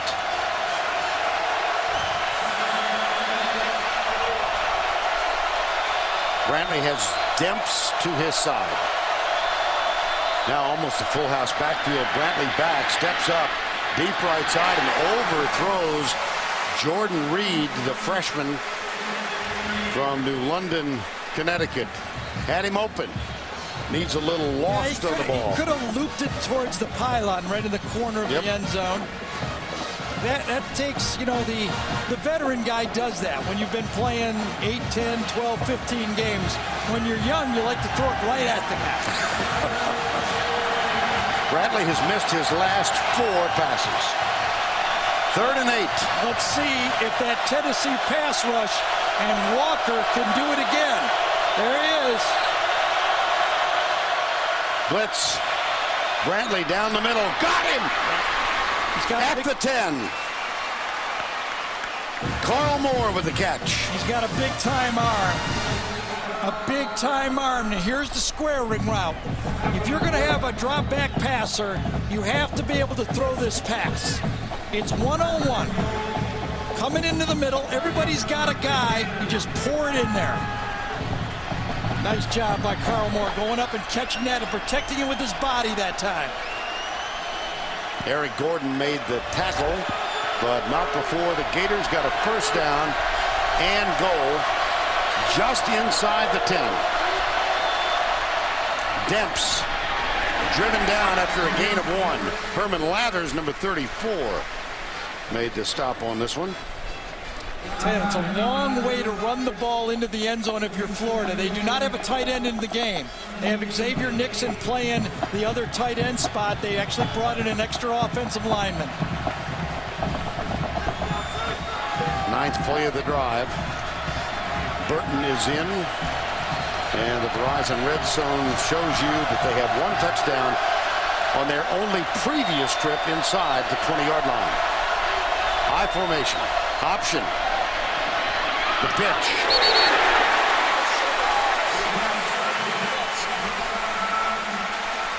That did not look like Tim Tebow. No, Vern, they wanted to go shovel pass. That's why that sly look right here. They're trying to get the ball inside to Trey Burton. Watch this.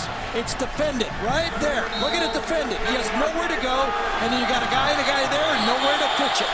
Perfect defense, assignment football for Justin Wilcox's defense. 3rd and goal.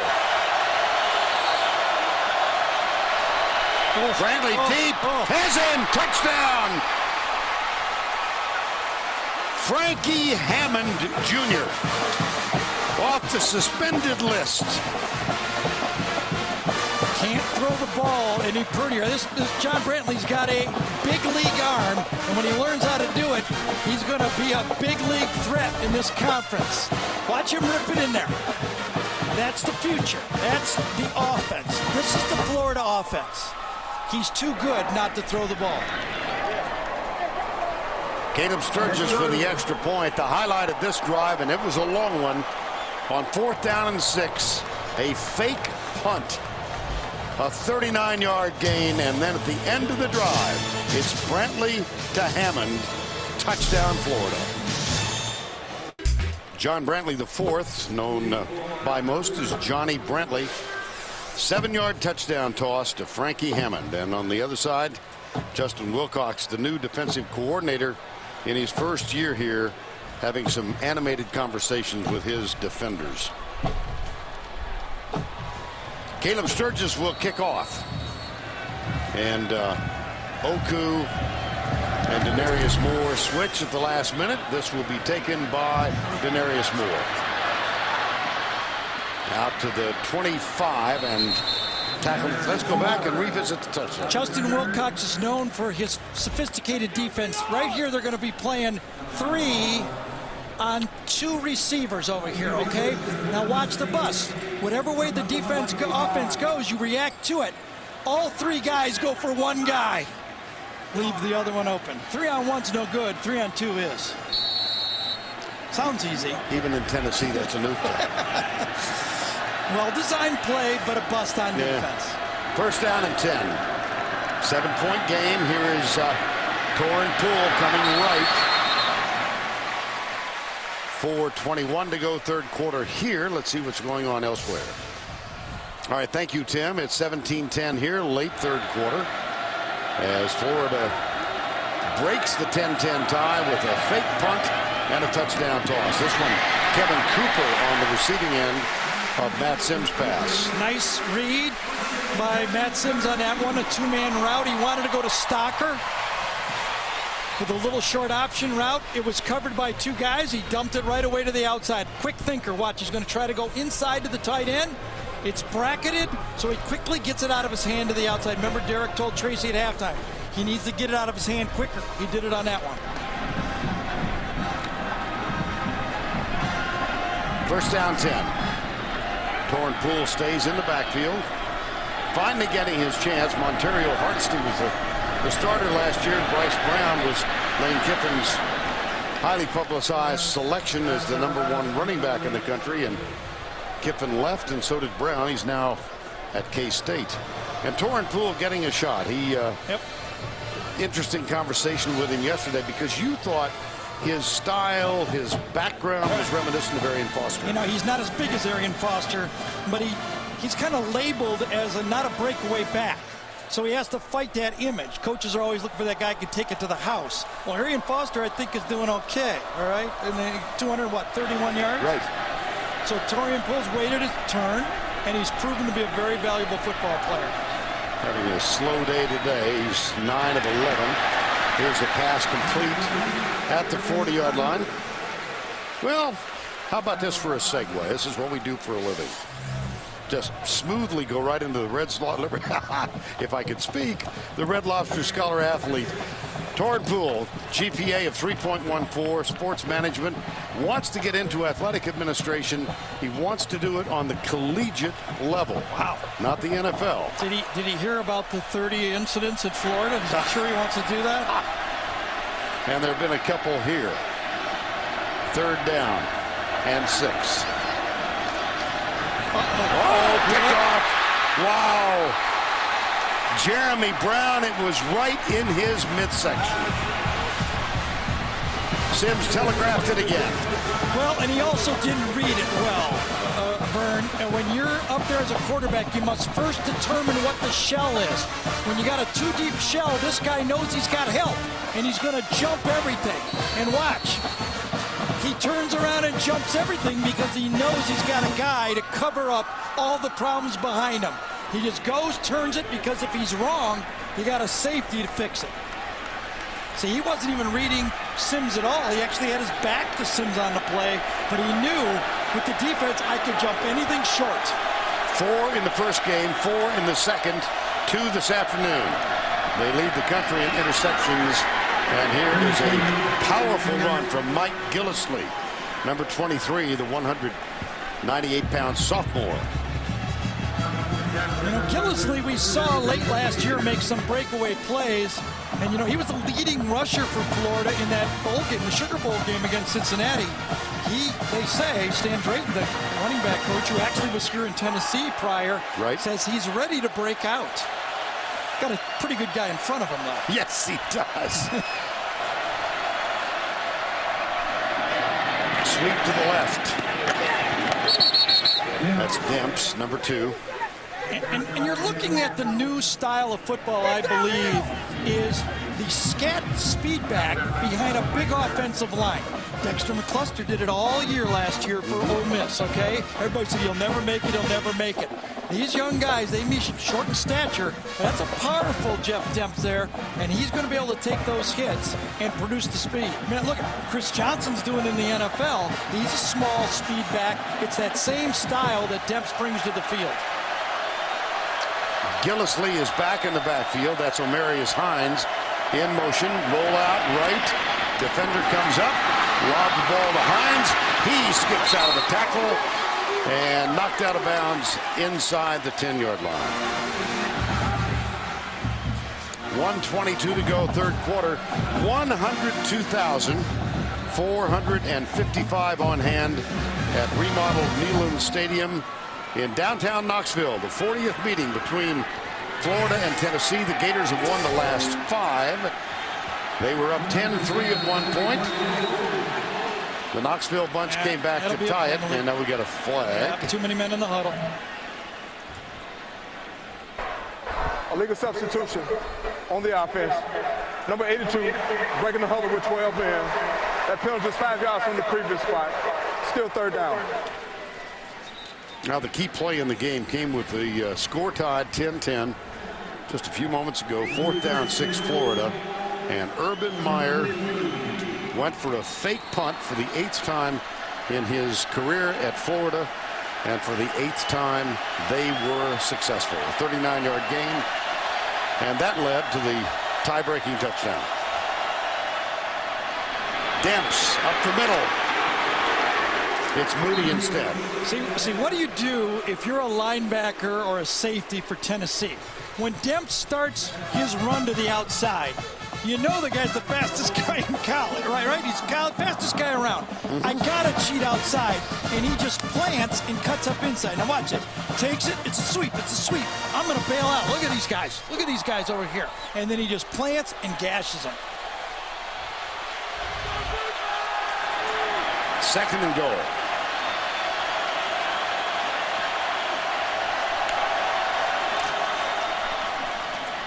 They ride it up the middle, and it will be Gillislee for a touchdown.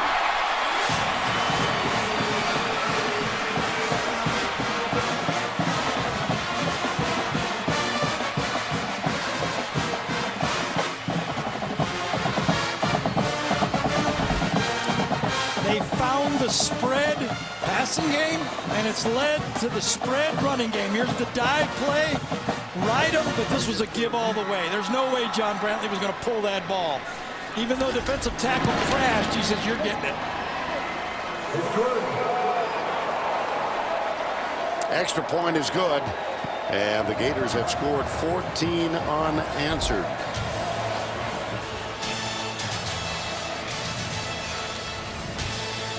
'24. The Big Bang Theory, only CBS. I think they're in the same spot Tennessee was a week ago. Yep. Remember the fourth quarter? Sims throws an interception. They're down 14 points, and Dooley said his team packed it in. Let's watch it. Good point. Nothing on that return. Tackle made by Will Hill, number 10. Well, they lost a lot of experience on this Florida defense, but they recruited a lot of guys. Yes, they did. Defense, and they are ball hawks, especially that secondary. You know, you got a guy drafted in the first round, Joe Hayden, but you got, I think, the best tandem of safeties in college football in Ahmad Black and Will Hill. Will Hill playing today after sitting out the first two as a suspension, and there goes Ames of Sims down. Brandon Antwine, number 47. We've reached the end of 3 at Neyland Stadium with the score 4-24. Tennessee 10. We'll return to Neyland right after this word from your local station.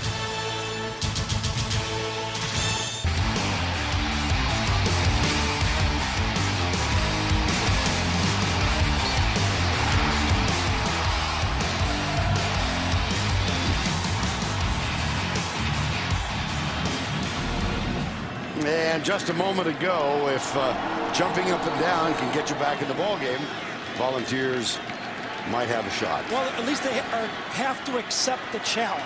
Right. Okay. First, you identify a problem, and then say we're going to try to fix it, and that's what they're going to try to do. Finish this game. Whether they win or lose, they want to finish it. We begin the fourth. Here's Matt Sims in trouble. Watch out. We've got a flag in the end zone. Right. Intentional grounding. If it's in the end zone, obviously it's a safety. Dan McCarney, the defensive line coach. Intentional grounding on the offense, number 2, in the end zone, resulted in the play for safety. Looked like Jelani Jenkins might have gotten there. And it looked like Sims might. Well, not. You gotta block it better than this. I mean, wow, that's a jailbreak inside. Jenkins is the guy. Sims tries to make the best play he can. You can't really blame him on this one. He had nothing. Maybe he takes a sack at the 6-inch yard line, but your offensive line has to do better than that. And I know Derek Dooley saying, get out of a bad play, but at that point, you wonder, can somebody up front do something? Yeah. They will review it, but Jelani Jenkins was almost unimpeded in his way to Matt Sims. That was very close.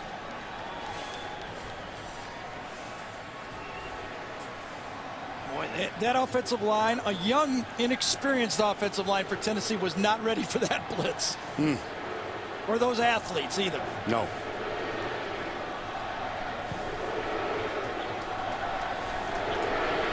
One more look. And remember, that's a new center in this game, too. That's Darren Gooch, who a year ago was playing at Butte Community College in Santa Clarita, California. And responded to a last-minute call to take a scholarship here. And you know, that's tough playing center. As a scholarship guy is tough. Now, if they reverse it, it could still be intentional grounding. Yeah. They could say it's not in the end zone, but it's still intentional grounding.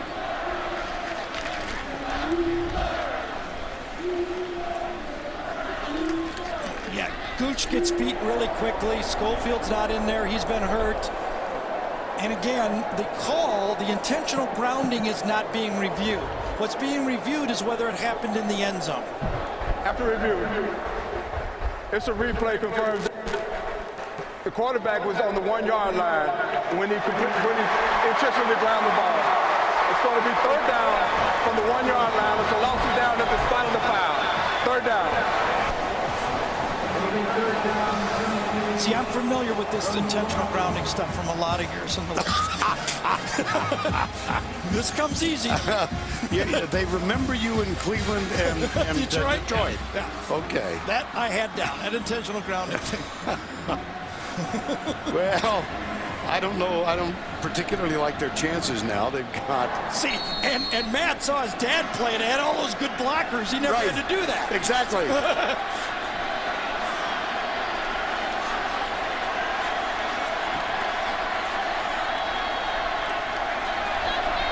Out of the shotgun. Sims goes right. Fires it. And that's going to be far short. Well, Mr. Danielson, 10-10. Urban Meyer says, you know what? I need something to change this. And he goes for the fake punt. It was a great play, and he stole what he considers momentum. And everybody else believes it. I'm going to have to talk about it because they do it. But he did steal the football game. He turned the field upside down, and then he went in and scored. But let's go back to Dooley. Because he said in this football game a week ago in the same spot, after an interception, we folded it in. I don't believe that. I think over time, the better team is winning. And Florida just has better players. Here's the punt, and it takes a Tennessee hop. You know, it's like playing tennis or golf with a guy. Over time, if he's better than you, he just keeps wearing you out. And last week, Oregon, and this week, Florida, better than Tennessee. Mike Gillisley, and took a 7-3 lead. Then Caleb Sturgis hit a 44-yard field goal to increase the Gator lead. Tennessee responded, a 49-yard touchdown pass to Demarius Moore from Matt Sims. 10-10. Big play of the ball game on 4th and 6.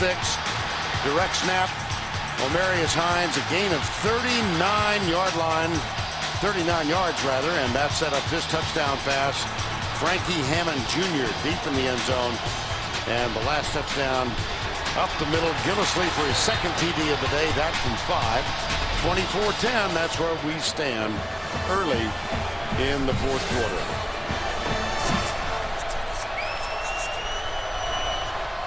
Here's Brantley. That's behind Jeff Demps. Incomplete.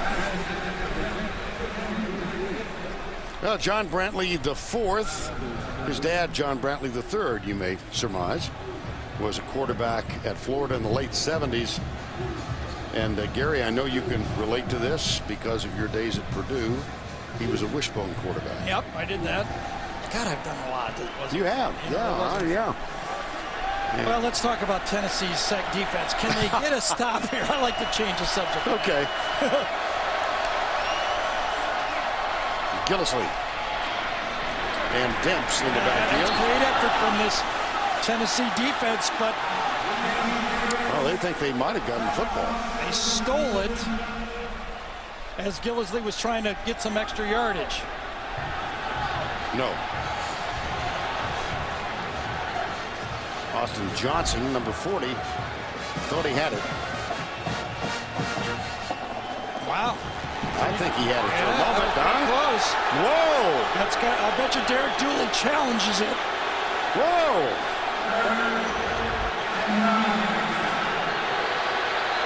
Yep, they challenged it. Yes, he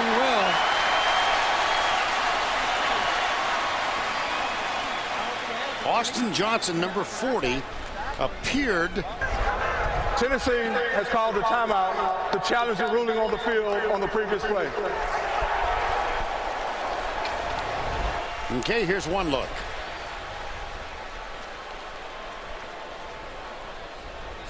Boy, I tell you, Demps has only one hand touching the ball, and Austin has the whole ball. So Demps has it. Now he doesn't only if he's barely touching it. And here is the initial look that we gave you. Look, he's not down. He's not down. Now, he's still touching it, though. Frankly, I don't know. Because Johnson clearly has the ball, but Demps never stops touching the ball. Okay. So, I'm sure there's a rule there. I think that's similar to touching the sand at the end of the PGA. Well, let's get Dustin Johnson on the phone and see if he's going to give him a 2-stroke penalty. It sure looked like Johnson took it away. Well, quick decision has been made. After further review, video evidence shows that the defender had the ball prior to the runner going down. First down, Tennessee. How about Derek Dooley? Remember Derek Dooley's quote, "You can't expect good things to happen, you gotta make good things happen." On that play right there, Austin Johnson made something happen.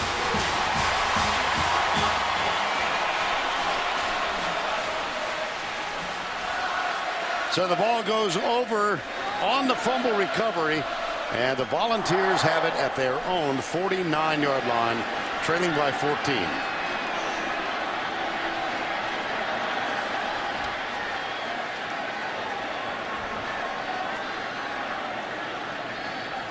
Well, a little levity with Derek Dooley and one of the officials. And of course, Derek gets his timeout back too. Yes. First down 10. Florida by 14. Sims back deep through the hands of the receiver, Luke Stocker, at the 30. All right, Tim, fine. 24-10 here.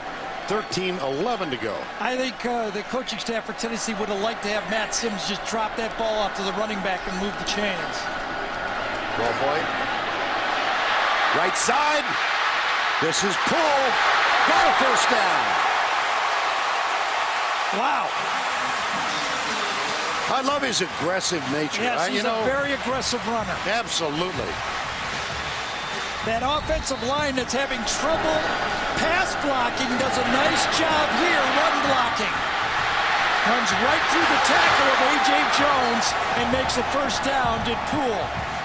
Look at Luke Stocker downfield blocking Will Hill, the safety.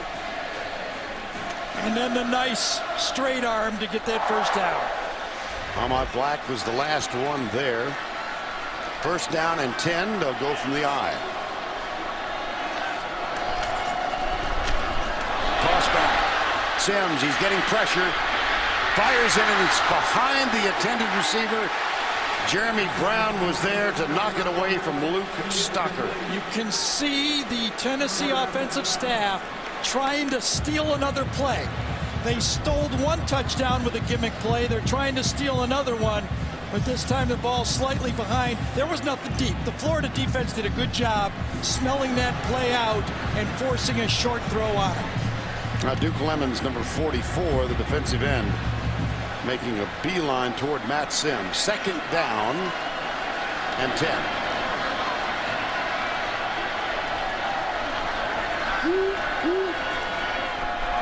Sims pressure. This could be a holding call.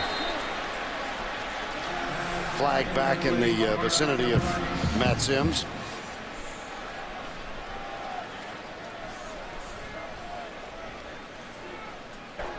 Holding on the offense, number 70. 10 yards from the previous spot. Second down. It's one of these youngsters, Jawan James, number 70. Freshman out of Sewanee, Georgia. Boy, they are inexperienced up front. They are. Jawan James came and actually enrolled in school here earlier in Tennessee and was a starting right tackle on the second day of practice. That's right. That's how thin this Tennessee offensive line. That never happened 10 years ago. But now they're so thin, they got to put him in there. He'll be a good player someday, not today. Second down. Stunts inside, screen pass. Great defense. Yeah. That was Justin Trado, who harassed his former teammate. He was talking to him, too, afterwards. Yeah. Just as Matt said, we used to play on the trampoline. Trado comes around. This is an invited screen pass, though. And, you know, Duke Lemons does a great job, number 44, of sniffing it out also. And Trado says, just like the backyard, I got you again. Matt Sims said when they're back home in New Jersey, they try and play golf together. Doesn't work. But it doesn't work. They're so competitive that after a while, I say, that's it. Derek Dooley wants to get half of this so he can go for it on 4th down. He needs 10 now. It's 3rd and 20.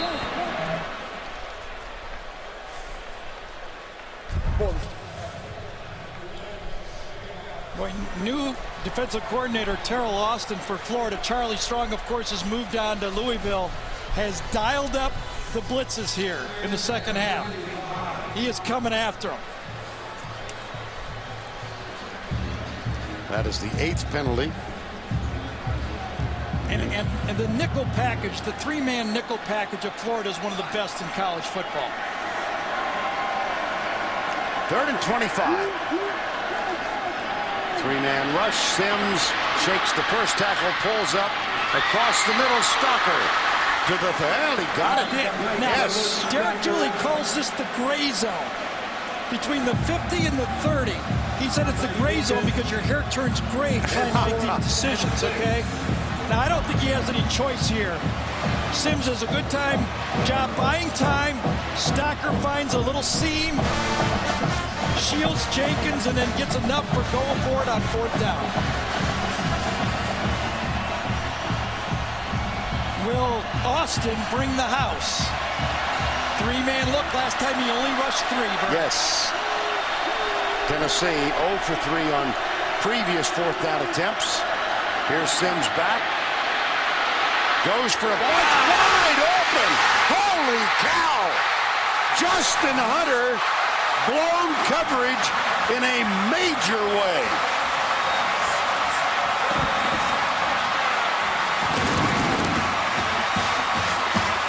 Goodness gracious. I have no idea what the safety was doing on this one. Now, Matt Sims bought as much time as he could. It was a 4-man rush, but the safety is the safety. That's why they call you a safety. Extra point attempt from Lincoln is up, and he knocks it home. And it is a 7-point ball game. There's help deep on this play. They've got 2 safeties. Here's the culprit right here. Watch what happens. Sims dances around, and he bites inside for some reason, and that's almost, he could have punted that ball to him. The corner's holding off the short, and a very experienced Will Hill bites on a guy over the middle, and watch Sims buy time. He buys time and throws it right before his buddy takes him down, Justin Trado. How about that, Derek Dooley? Hang your head down.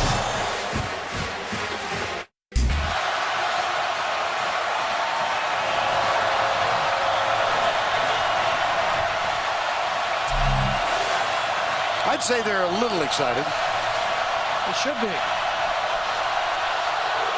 They're undermanned, but fighting hard, aren't they? Oh, dear. See, Vern, that's why I'm not a momentum guy, because you just got to, momentum implies that you have an advantage when the momentum's on your side. You just saw right there, if it was all on Florida's side, Tennessee just makes a play, and all of a sudden you're back in the game. It's plays. Nick says it. It's a process. Play the play. Nick Saban says, don't look at the scoreboard. Play the next play. That's basically what these coaches are saying. I've known you long enough now to know that you are not. No, I know. I get kidded for it all the time. It's just the way I feel.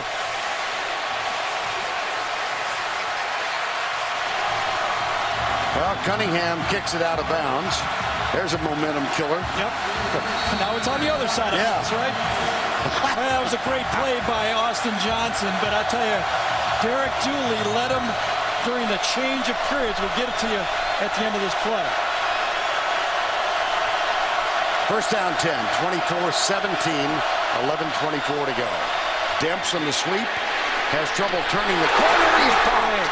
Whoa! Jansen Jackson, number 15. He ran it down. He ran it down. He started as a true freshman for Monty Kiffin. He must be a good player. Here he comes right there. And he just ran Demps down and forced a negative play. And he wrapped. Remember he was talking about Eric Berry doesn't wrap the tackle well? He wrapped that tackle. He brought his arms and ran right through him. Loss of 4, 2nd and 14. Brantley brings it back, fires it deep. Has Deontay Thompson, number 6. Yeah, Savion Frazier, number 43, got confused on the play-action pass. I think this is the future, again, for Florida. You run the shotgun, you run the play-action pass, you got a quarterback that's as good throwing the ball, as accurate throwing the ball, a great decision maker. You got to build your game off the shotgun and the run off the shotgun. Notice how the more they run the shotgun, the less bad snaps they're having. You're right. Just throw them in the pool, right? Nothing doing on this one.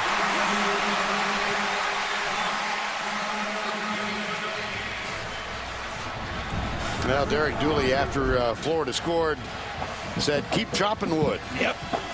Keep chopping wood.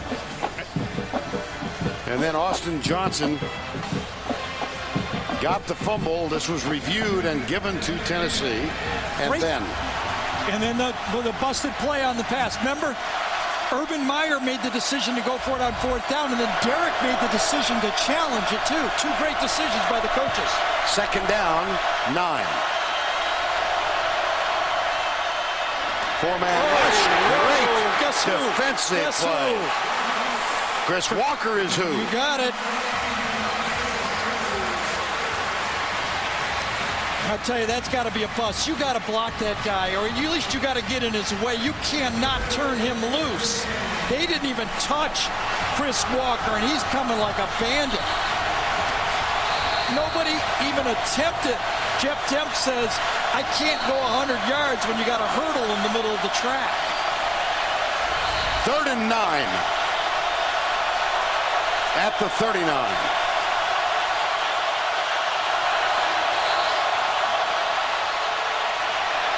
Brantley, left side. Carl Moore, yes! Wonderful catch. Did he come down with it? Eric Gordon is saying no. Ball was a little high. I don't know, he landed on Moore. Did any part of his body touch the field? Maybe just his foot. He lands on, yes, his left foot touched. That is a completed pass.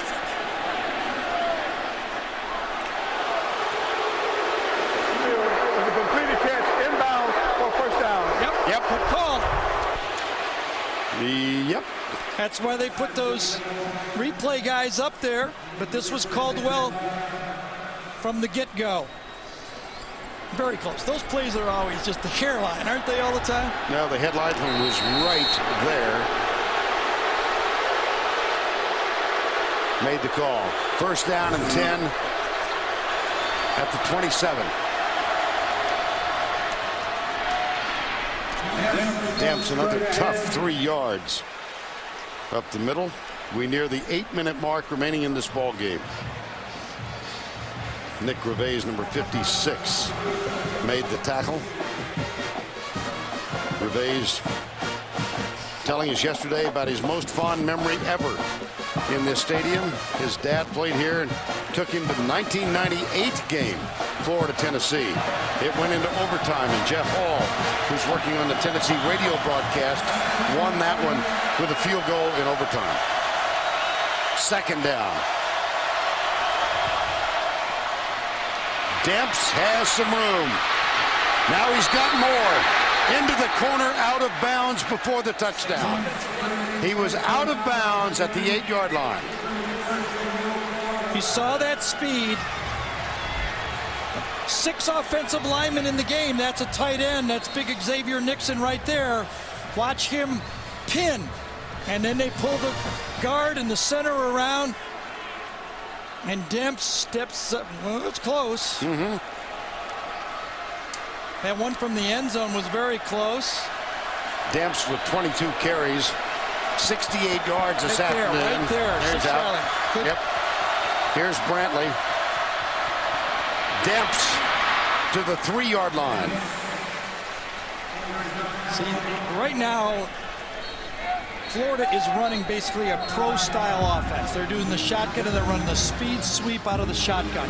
There's no more option football. Their quarterback's not a runner, he's a thrower. Actually, he's coming off the field. They're going to have another guy run the offense from here. Is it going to be Trey Burton? 2nd down and goal.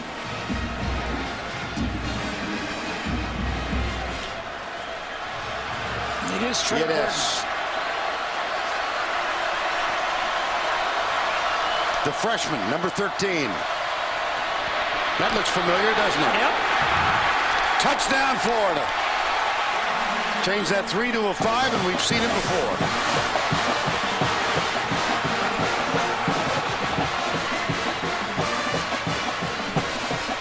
Very nice answer by this Florida football team that has played in a lot of big games over their career. Answering the bell in the SEC on the road. It's not easy.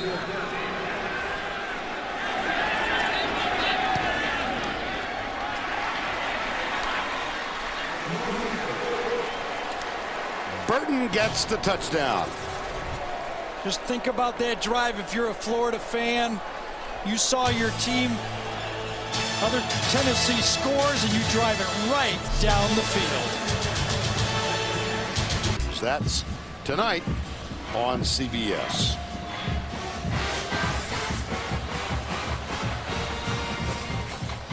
John Brantley, the 4th. His dad, by the way, is not here for the game because he was coaching last night. Trinity Catholic maintains its undefeated status. They win their 3rd.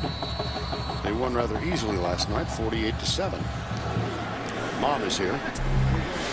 Uncle Scott is also here, one of the great players in Florida history. This is David O'Kuhn. Vern, going back to John Brantley again, you know how you do golf, and you know how people are in awe of Tiger, but the players on the tour are more in awe of him than anybody else because they recognize how well crisply he hits a ball. And they go, well, I can't do that. When I watch John throw, quarterbacks who throw can recognize what a live arm he has and the ability to spin that ball in the way it comes out. He's got a major league arm. Now you got to learn how to play quarterback. And that will take a process, but he's got 2 good years to do it. Here's Sims across the middle and complete. Luke Stocker with a catch. And we have 5:59 to go. They'll go with a no-huddle offense. And 1. Down by 14.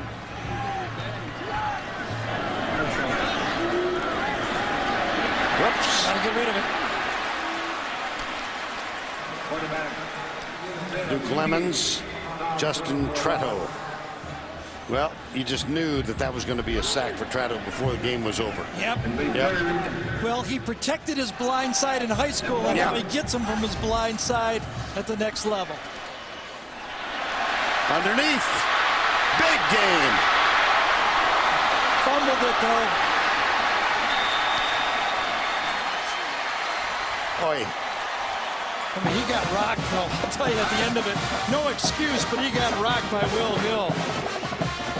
I think Matt Elam is the guy who came up with the ball. Well-designed play coming out of the backfield. You see Poole get it. Kind of jumps through one tackle, and then he gets rocked by Will Hill. And it just goes flying, and Matt Elam's on the play. Tennessee making plays, but they don't have enough to match up with these guys. No, not this time. It's the Jeep Chrysler postgame show on CBS Sports. We invite you to stay tuned for that as soon as we put this one. It is a fantastic setting. I'll give it that for. But the program has slipped a bit. You know, they do not have those thoroughbreds that they had when Fulmer had it going in his heyday. Right. Well, Derek Dooley has a genetic advantage, that's for sure. In his quest, he is the son of a couple of pretty terrific people, Vince and Barbara Dooley. And right now, you know those guys out there, the leaders are saying, let's finish this game. If we lose 31-17, we finish. If they score again, 38-17, we finish. We go out on our shields. High formation. I would expect we're going to see mostly a ground attack now. And there's Gillisley. Well, Barbara Dooley, Derek's mom, is here. On the back row, you've got Derek and then Father Vince. Bottom left is Barbara. Bottom middle, Deanna Dooley. Bottom right, Daniel Dooley. And who we missed? We missed Denise Dooley. So now you have met the Dooleys. Vince opted not to come here today, but he's already been to Knoxville and spoken to the Touchdown Club. Nice play. And Barber's going to do the same thing. Chet Demps. Marcus Thompson made a nice play right there. It's Carl Johnson, the left guard. Let's see what happens here. Left guard right there.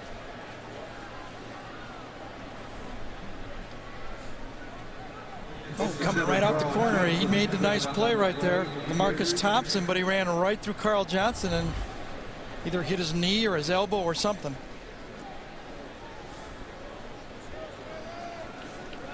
Now Johnson is down. 4 minutes and 35 seconds to go in the ball game. Coverage of today's game provided by Goodyear for precision and performance. Get there on Goodyear Innovation. Neyland Stadium emptying out now as the home team trails by 14. John Brantley on 3rd and 8. And Justin Wilcox, the defensive coordinator, is bringing them. Brantley, by the way, has an no interception string of 149 now. Make it 150. That catch made for the first down just across the 50. Deontay Thompson, who says I've got good hands, even though I've dropped a couple, I still have good hands, and he showed him on that play. Well picked up by Florida. Tennessee brought 6. They picked it up. And, you know, most every receiver would rather have a high pass than a low pass, because when you go for a high pass, you can see your hands. When you go low, you lose sight of your hands, and it's a tougher catch. Even though you might get popped in the back? Yep, they'd still rather catch them high. Demps.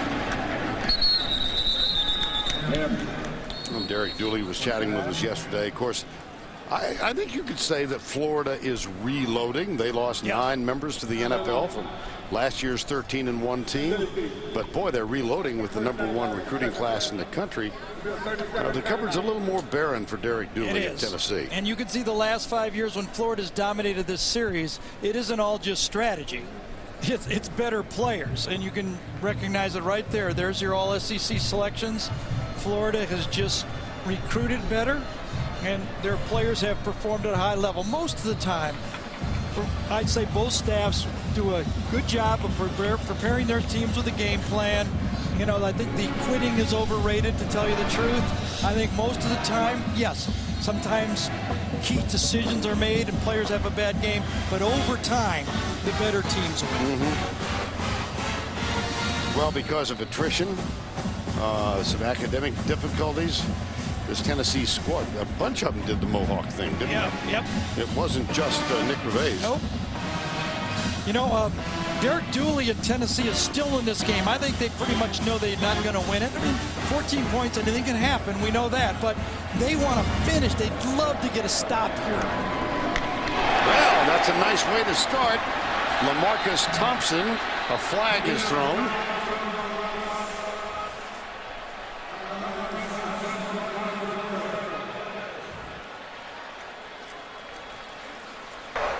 holding. 45 on the offense. That penalties decline. Third down. It was taken on well first up front by Gerald Williams, and that was the hold was on Williams, and then cleaned up by LaMarcus Thompson. Good defense again. See how they are finishing.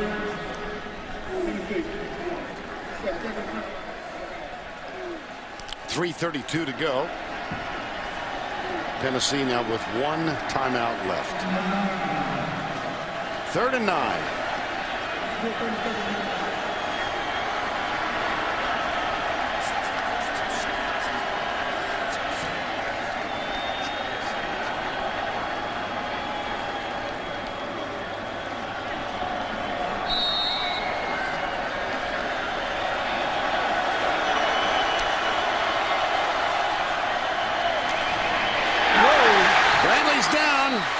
At the 41, Tennessee can stop it one more time.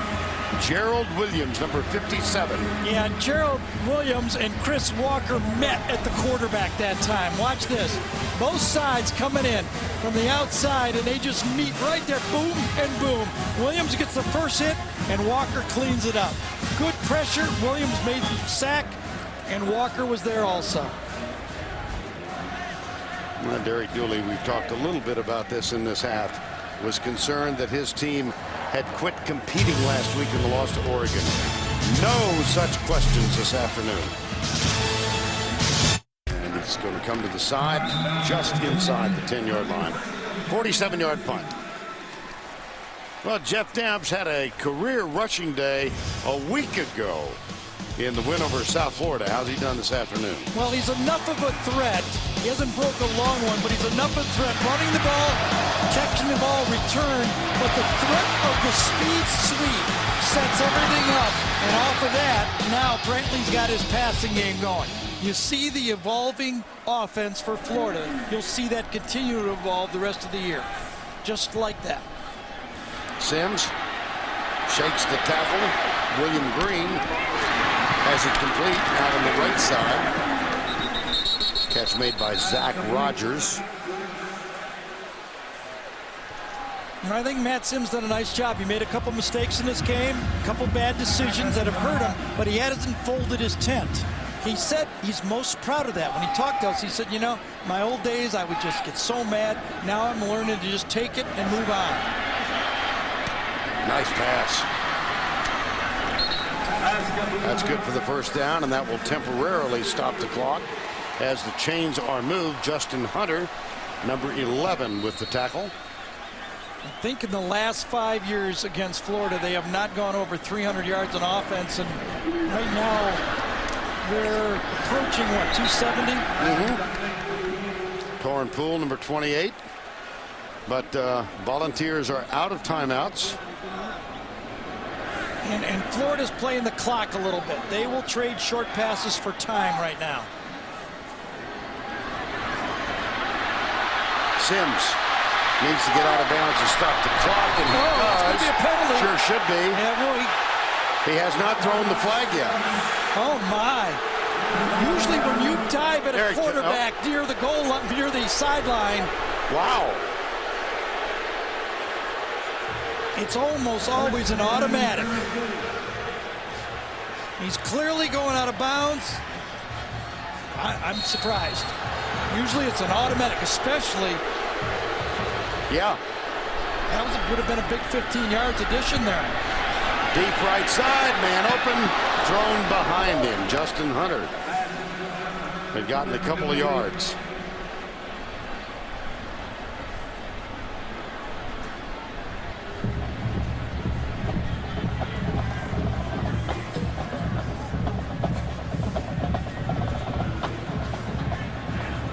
Matt Sims, 18 of 29 for 249 yards.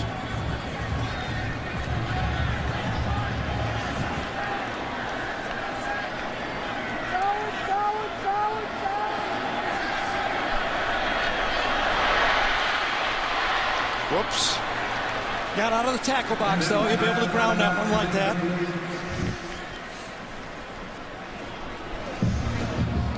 Janoris Jenkins and Nayron Ball were defending. Now, even though Jenkins came there, that was really a zone blitz look. Wasn't a big gamble. Brought the corner, but they dropped the linebacker and the defensive end from the other side.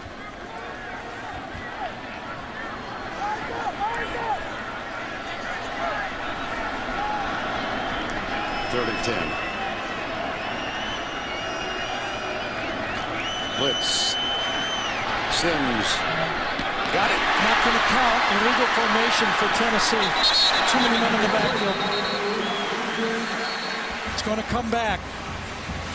Catch was made by the freshman Rick Rogers. You know, it's a little bit the quarterback's job, too, to go out there and make sure you're in a legal formation. But two of the receivers to the top of the field, they didn't cover up the offensive tackle. Easy call. Illegal formation on the offense. 5 players in the backfield. That penalty is 5 yards from the previous spot. Third down. You can see it. I'll count them for you. 1, 2, 3, 4, and 5, all in the backfield. And that is the 9th penalty against the University of Tennessee.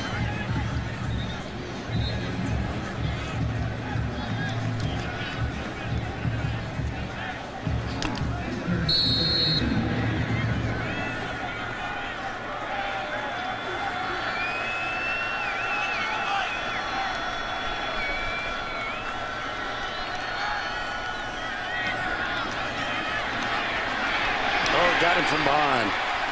Shoe comes off. Brandon Hicks, number 40. That is the 6th sack against Tennessee today. Brandon Hicks comes way to the outside, but he's quick enough to come back in and get it. Remember, he started late in the year last year. We had him in that Florida State game, and he was so good in that game. Sims after the 42. David Oku with the catch. 1:13 to go. Now look at the Tennessee crowd applaud their football team. They understand it's a process. I really do believe that.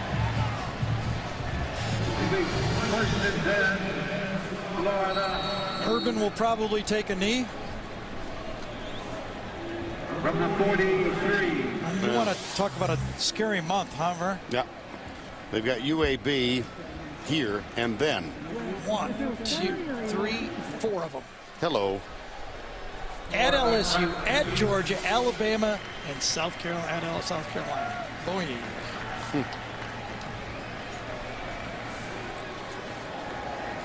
How about Florida? I mean, an improved Kentucky team coming. Then at Alabama, then LSU home. They got to get better quickly. This will be the 6th straight for Urban Meyer and the Gators. This series, it doesn't go back all that long. You think about Georgia Auburn back to the 1890s. This one only goes back to 1916, and the Volunteers actually won the first 10 games in the series and 13 of 15. But Urban Meyer and the Gators have come back, and here'll be the handshake with Derek Dooley and Urban Meyer.